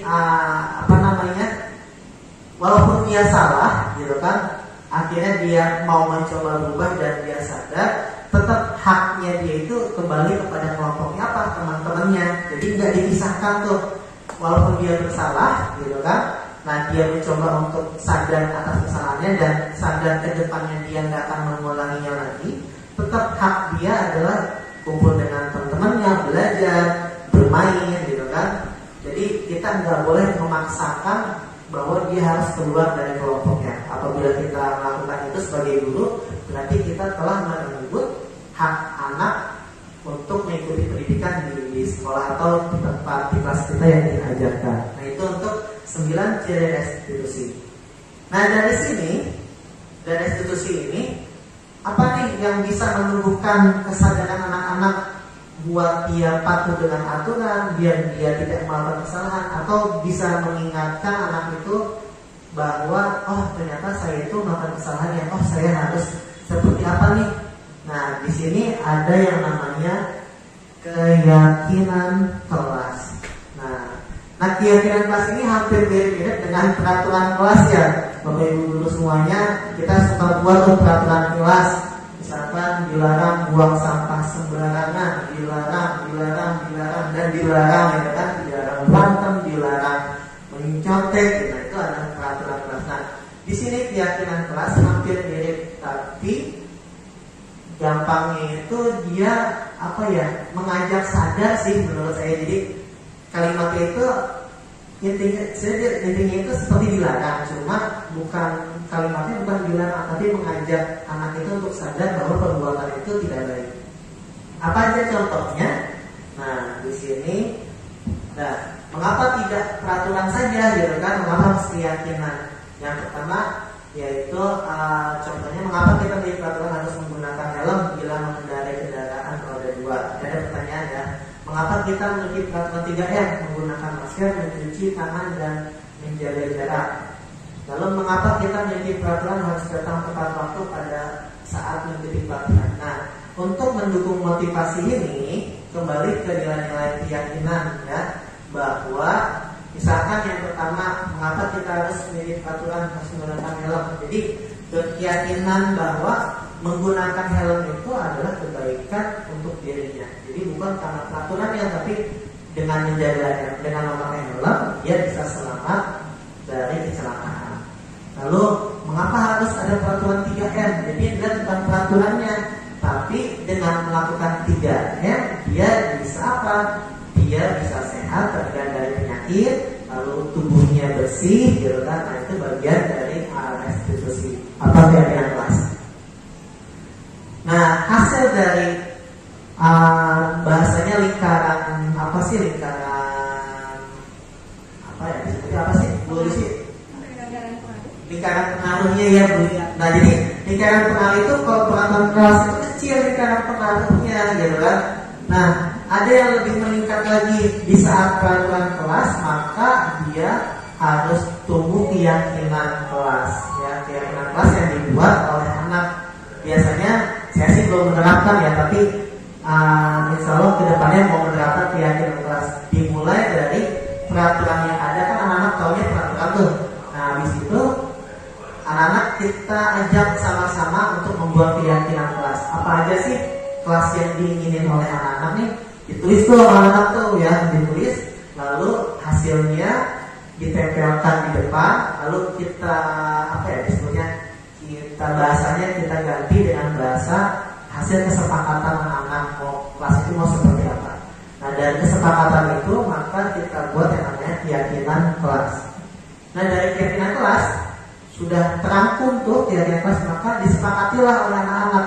Ini adalah keyakinan kelas. Misalkan saya kasih maaf, berarti ini adalah keyakinan kelas 5A. Berarti kita harus mengikuti, menjalankan keyakinan kelas yang sudah kita sepakati bersama. Nah itu bagian. Nah dari keyakinan kelas itu nanti akan menumbuhkan lingkungan yang positif ya di kelas kita khususnya gitu kan. Dari lingkungan yang positif maka akan tersebar ke sekolah yang nantinya akan menjadikan budaya positif. Setiap kelas menerapkan keyakinan kelas 1, 2, 3 sampai kelas 6, maka nanti sekolahnya ini nanti akan memiliki budaya positif. Hasil dari keyakinan kelas yang dibuat oleh masing-masing kelas.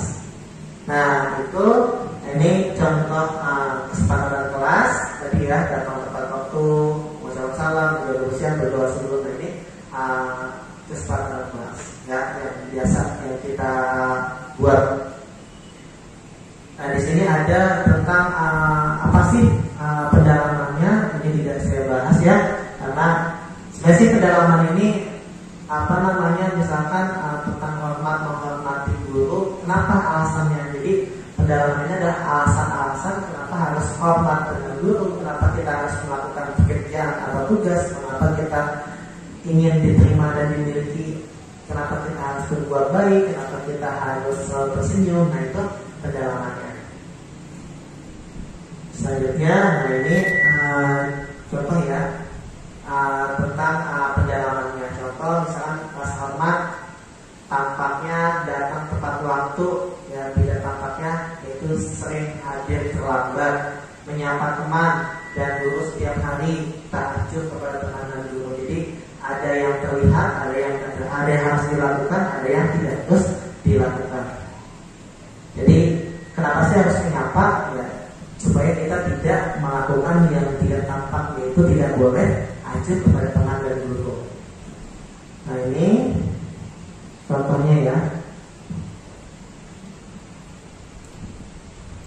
Nah ini contohnya, ada peraturan dan keadaan kelas. Peraturan kelas selalu kembalikan buku ke tempatnya. Keadaan kelasnya itu tanggung jawab. Jadi sifatnya luas ya, keadaan kelas itu sifatnya luas. Bisa jadi misalkan menaruh sapu pada tempatnya gitu kan, berarti dia tanggung jawab setelah piket naruh lagi di tempatnya sapunya. Buku cerita yang dibaca ditaruh lagi di tempatnya ya. Nah itu contohnya ya. Nah ini apa sih perubahan yang terjadi setelah melakukan kegiatan kelas? Nah ini ada pengaruhnya ya. Ini tambahan ya, bahwa setiap yang dilakukan guru itu akan berdampak ya, terutama tentang penghargaan ya, sebuah penghargaan. Jadi biasanya anak itu melakukan sesuatu itu ada penghargaannya. Nah, di sini ada pengaruhnya nih ya, semuanya ada 8 kalau salah. Yang pertama pengaruh jangka pendek dan jangka panjang ya. Jadi memberikan penghargaan ini memiliki dampaknya baik jangka pendek maupun jangka panjang. Dan apalagi, nah biasanya kalau dihukum oleh penghargaan, biasanya anak dikasih penghargaan, maka dampaknya apa? Penghargaan menurunkan kualitas. Jadi anak itu dalam menjalankan sesuatu itu malah menurunkan kualitas dia, bahwa dia itu harus bertanggung jawab. Nah ini tindakan guru ya. Contohnya mencatat 100 kali, ini adalah hukuman ya. Lari mengenai lapangan, ini hukuman. Ini biasa sering kita lakukan ya, Bapak Ibu guru semuanya. Nah yang ini apa beda hukuman dan konsekuensi? Ya, hukuman sesuatu yang menyakitkan harus terjadi, konsekuensi sesuatu yang harus terjadi. Jadi konsekuensi itu dia sadar apa yang dilakukan itu ternyata salah dan dia harus memperbaikinya. Dan apalagi kalau hukuman itu paksaan ya, kalau konsekuensi itu stimulus dan tanggapan. Nah ini saja. Nah yang berikutnya kebutuhan dasar manusia dan dunia.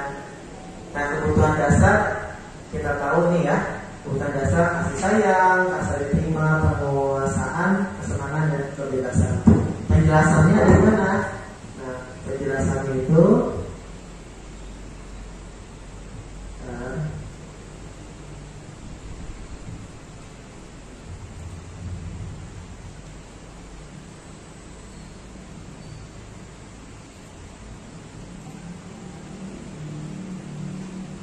ini adalah kebutuhan dasarnya ya. Jadi pertama kebutuhan bertahan hidup atau survival ya. Di sini dijelaskan kebutuhan bersifat fisiologis ya, harus ada pemenuhan seperti makan, tidur, olahraga. Lalu kasih sayang, kebutuhan dasarnya setiap anak itu butuh kepada kasih sayang ya, dari temannya, dari keluarganya, dari yang ada di sekolah, guru dan sebagainya. Lalu adanya kekuasaan dan penguasaan, kebutuhan pengakuan atas kemampuan.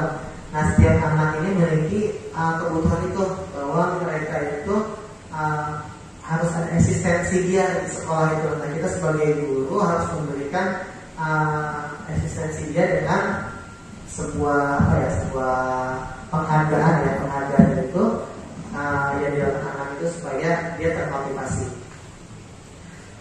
Yang keempat kebebasan ya, setiap anak itu pasti pengennya bebas ya. Nah kita sebagai guru gimana cara kita mengatur tapi tidak menghalangi kebebasan yang dimiliki oleh anak. Yang terakhir adalah kesenangan atau kebutuhan merasa senang. Jadi anak itu senang ya, diajak bercanda, diajak gurau, Terus pembelajaran yang bermakna. Mungkin itu aja dari saya. Saya cukupkan, nanti dilanjut oleh Buya. Dari saya, Assalamualaikum warahmatullahi wabarakatuh. Baik Bapak Ibu sekalian, bertemu lagi dengan saya dalam sesi kedua ini. Baru saja begitu jelas pemaparan dari Pak Hizbul tentang hukuman, motivasi, restitusi, dan keyakinan kelas. Nah, sekarang saya akan melanjutkan bahasan yang sama, yaitu restitusi. Akan tetapi saya lebih kepada penjelasan tentang 5 posisi kontrol guru dan segitiga restitusi.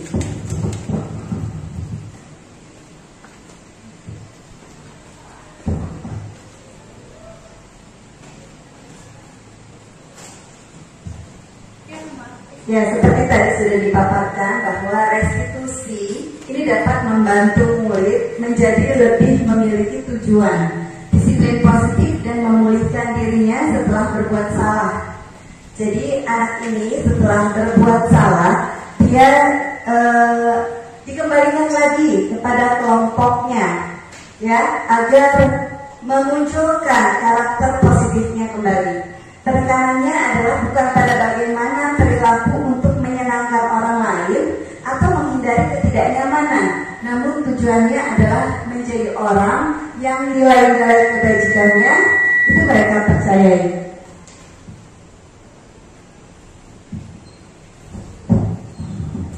Menurut teori kontrol dari Dr. William Glasser yang kemudian oleh Diane Gosen dirangkum menjadi 5 posisi kontrol guru. Jadi guru di sini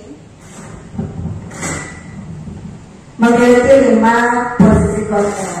Ya, antaranya yang pertama adalah sebagai penghukum, yang kedua pembuat orang merasa bersalah, yang ketiga sebagai teman, yang keempat sebagai pemantau, dan yang kelima sebagai manajer. Nah, bagaimana kelima posisi kontrol guru ini? Kita lihat di layar Bapak Ibu sekalian. Di sini dibagi menjadi 3 identitas. Yang pertama adalah identitas gagal, kontrol dari luar, yaitu apabila guru berada pada posisi kontrol sebagai penghukum atau pembuat orang merasa bersalah. Kemudian pada identitas berhasil atau sukses, ya, kontrol dari luar, guru berada pada posisi sebagai teman dan pemantau.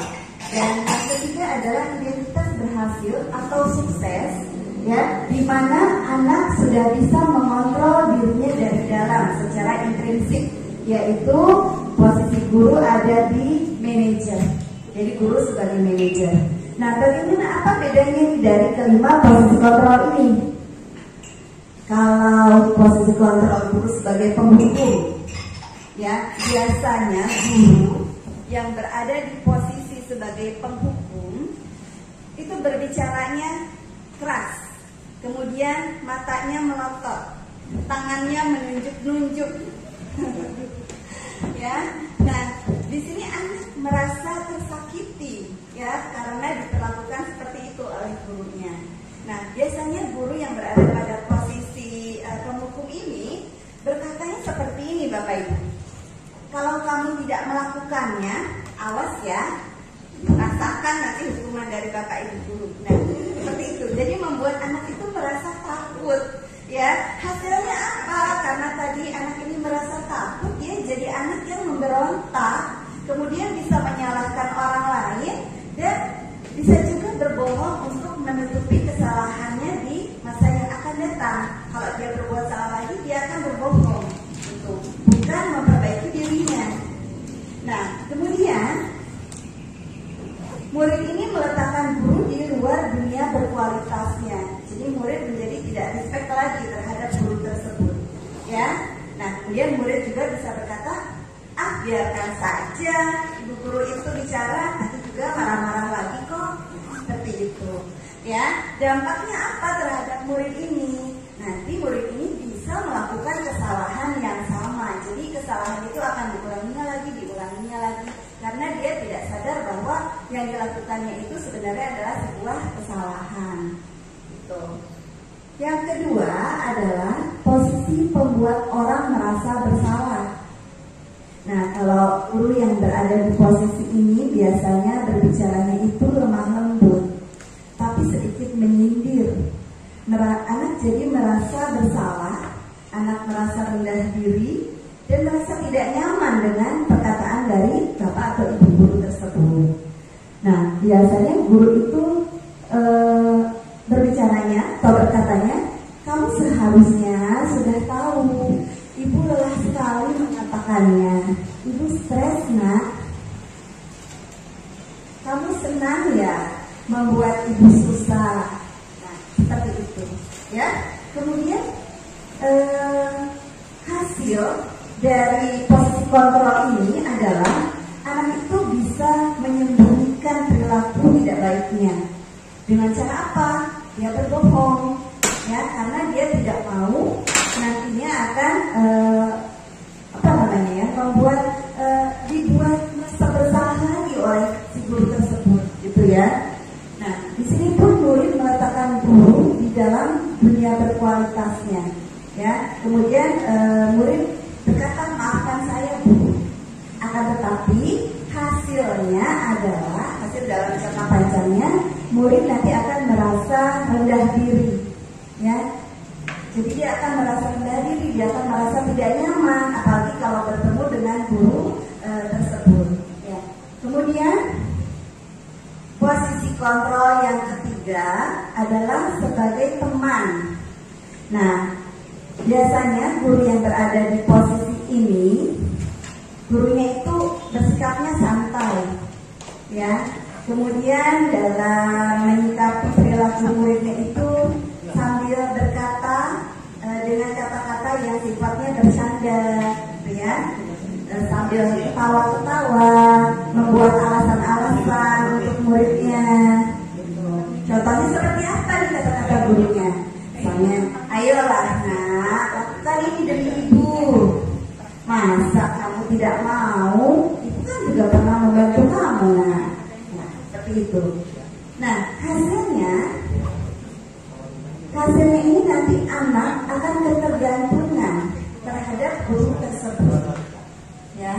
Kemudian di sini kaitannya dengan dunia berkualitas, murid meletakkan guru sebagai orang yang sangat penting di dunia berkualitasnya.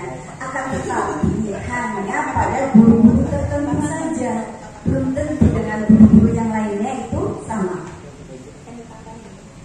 Lalu murid dapat berkata, saya pikir bapak itu teman saya, ternyata begitu.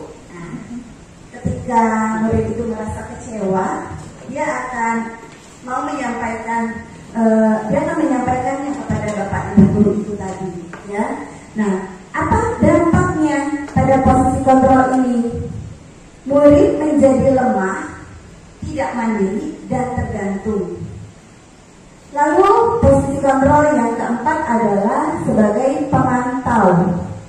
Yang dilakukan oleh guru di sini adalah biasanya guru menghitung-hitung, mengukur, kemudian guru itu selalu berpatokan kepada peraturannya, kemudian dipantau gerak-gerik anak tersebut. Nah, guru selalu berkata, apa peraturannya di sekolah kita? Seperti itu. Nah, hasilnya memang murid bisa menyesuaikan diri, ya, akan tetapi bila diawasi saja. Kalau tidak diawasi, nah. Lanjut, kaitannya dengan dunia berkualitas, murid meletakkan guru, peraturan dan hukum di dunia berkualitas. Dan hasil atau dampak yang akan terjadi pada murid apabila guru berada di posisi pemantau adalah menitik beratkan pada sanksi atau hadiah untuk dirinya. Jadi di sini masih dalam ruang lingkup motivasi ekstrinsik, gitu ya. Jadi murid ini takut diberikan sanksi atau melakukan sesuatu hal itu karena ingin dipuji, ingin mendapatkan hadiah. Nah, yang paling baik adalah posisi guru sebagai manajer. Karena dengan guru berada pada posisi sebagai manajer, nanti siswa akan dapat Guru yang berada di posisi ini tidak akan menghukum siswa, tapi akan membuat siswa senyaman mungkin. Kemudian juga akan berusaha memberikan penawaran agar menyelesaikan permasalahan yang sedang terjadi, gitu ya. Kemudian juga siswa dikembalikan lagi kepada kelompoknya agar siswa ini sudah sudah terbentuk karakter baiknya sehingga tidak ada pengulangan kesalahan lagi. Nah, biasanya guru yang ada di posisi manajer akan berkata, apa yang kita yakini? Apa yang bisa kamu kerjakan untuk memperbaiki masalah ini? Nah, hal ini bisa menguatkan pribadi anak. Ya, hasilnya atau dampaknya adalah siswa yang tadi melakukan kesalahan akan bisa mengevaluasi dirinya. Ya, dia akan berpikir bagaimana cara memperbaiki diri saya agar saya tidak melakukan kesalahan lagi. Nah, seperti itu Bapak Ibu, 5 posisi kontrol guru.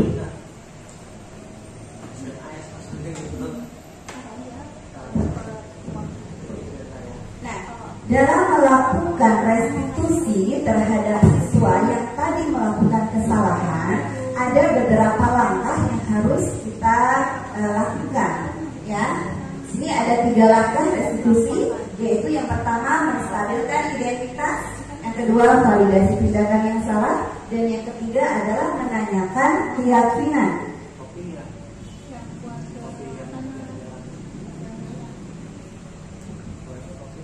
Menstabilkan identitas ini bertujuan untuk mengubah identitas anak dari yang tadinya merasa gagal karena sudah melakukan kesalahan, ya, menjadi orang yang sukses.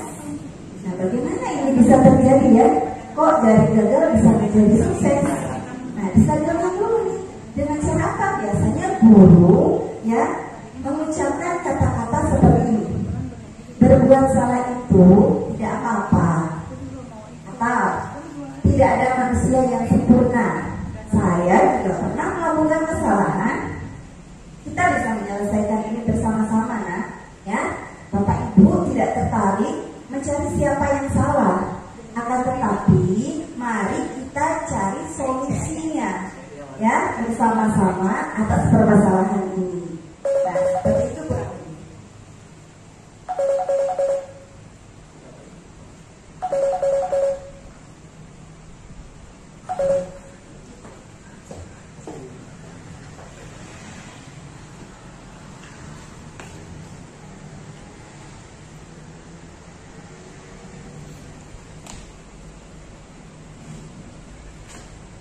Ya, langkah yang kedua adalah validasi tindakan yang salah.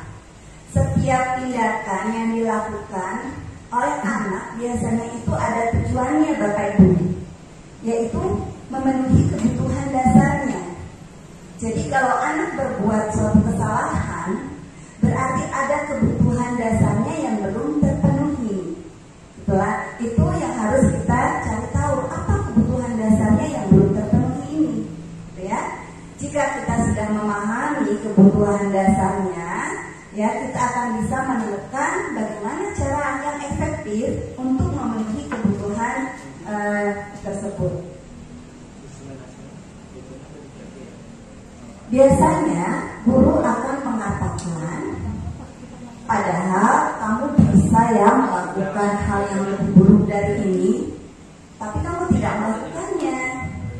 Nah, kemudian kamu pasti punya alasan mengapa melakukan hal itu. Atau kamu patut bangga pada dirimu sendiri karena kamu telah melindungi sesuatu yang penting sekali buat kamu. Ya, bisa juga guru mengatakan, kamu boleh nak mempertahankan sikap itu, tapi kamu harus menambah sikap yang baru, yang lebih baik. Nah, itu contohnya ya Bapak Ibu. Nah, ini langkah yang ketiga dalam sebuah restitusi, yaitu menanyakan keyakinan.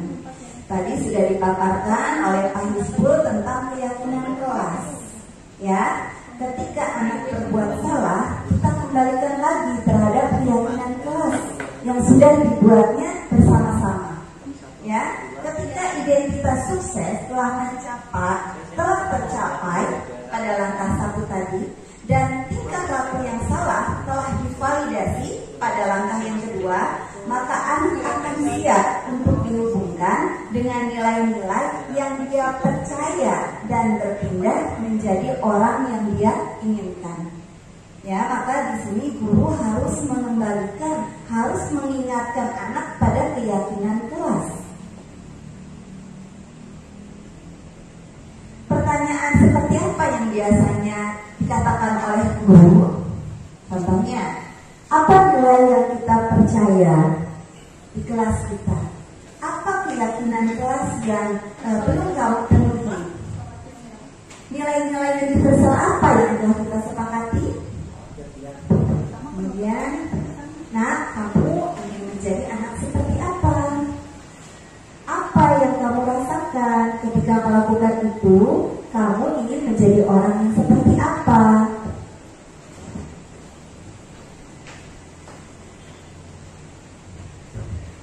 Ya, baik Bapak Ibu, kurang lebih seperti itu ya pemaparan saya tentang 5 posisi kontrol guru dan segitiga restriksi.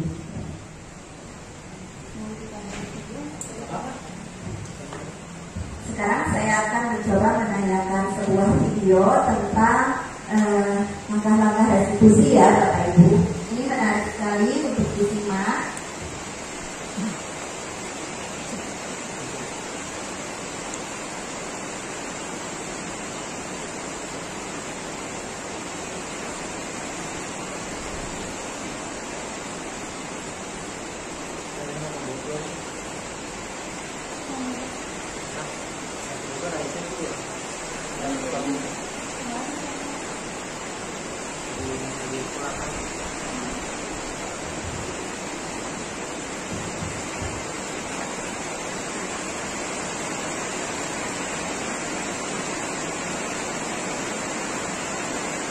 Masuk ke sini nggak?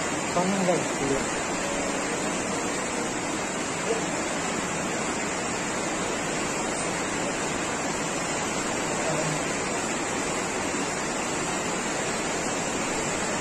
Ya, baik Bapak Ibu, jadi kita akan menyaksikan sebuah video, sebuah kasus kemudian akan disampaikan oleh Pak Guru. Kita perhatikan bersama-sama.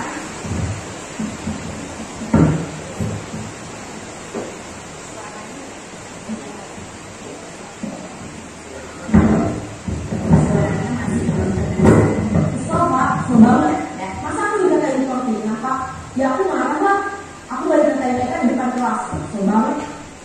Oh begitu, ya pasti kamu marah dan kesal. Bapak juga akan marah apabila ada yang menyuruh Bapak seperti itu. Nah, ini ada di rangka masa depan identitas. Pada saat itu, kamu mau melakukan apa? Ya saya harus memakai TNK lah Pak, kesel banget. Saya bilang Ya, validasi tindakan yang salah dari Oh begitu, pasti kamu melakukan seperti itu karena satu alasan tertentu kan? iyalah, masih saya diam saja Pak. Ya saya bela diri lah, masih saya dituduh tukang fitnah. Ya awalnya mempertahankan harga diri itu sesuatu yang penting buat kamu. Untuk kamu tidak bertindak lebih kegagalan, hanya membentak-bentak. Iya Pak, untung saya masih bersabar dan hanya meminta saja. Sudah gemes padahal. yang awalnya siswa ini emosi Pasti, ya. dengan adanya validasi tindakan yang salah, akhirnya anak ini mulai menyadari bahwa memang dia berbuat salah. Aku tidak berbuat lebih parah lagi. Iya. Nah, sekarang coba kita lihat lagi tindakan kamu yang bentak-bentak Eka di kelas. Tindakan kamu itu kira-kira sesuai dengan keyakinan kelas atau prinsip kamu tidak? Enggak lah Pak. Nah, yang ketiga menanyakan keyakinan. Jadi keyakinan atau prinsip mana yang perlu sesuai dengan keinginan kamu? Ya, saya sebenarnya sangat menghargai orang lain. Mungkin saat itu saya menjadi emosi, jadi tidak menunjukkan sikap itu. Kamu meyakini tidak? Menghargai orang lain itu penting buat kamu. Yakin lah Pak. Iya, setuju. Kita harus saling menghargai. Namun ada juga keyakinan yang kita sepakati yang perlu kita jalankan,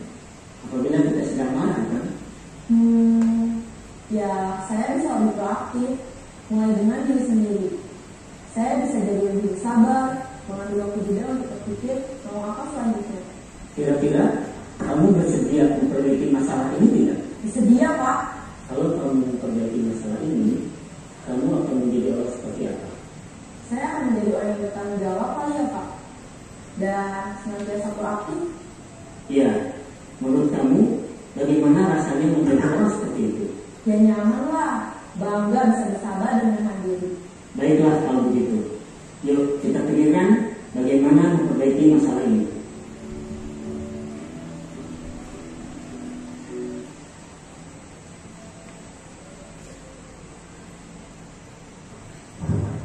Ya, bagaimana Bapak dan Ibu? Menarik bukan? Langkah-langkah dalam segitiga restitusi ini bisa kita lakukan dalam keseharian kita, ya, untuk menumbuhkan budaya positif terhadap anak-anak didik kita, sehingga nantinya anak-anak didik kita akan memiliki nilai-nilai yang positif, karakter yang positif yang sesuai dengan profil pelajar Pancasila. Cukup sekian pemaparan dari saya, Bapak dan Ibu sekalian. Semoga bisa bermanfaat. Terima kasih atas segala perhatiannya. Wabillahi taufiq wal hidayah. Wassalamualaikum warahmatullahi wabarakatuh. Waalaikumsalam warahmatullahi wabarakatuh. Salam guru bergerak, salam bahagia. Guru bergerak Indonesia maju. Saya lihat dan saya Rizky Zati. Kami ucapkan terima kasih atas perhatian dan partisipasi dari Bapak Ibu semua. Demikianlah diseminasi pendidikan yang berbeda, filosofi, kehadiran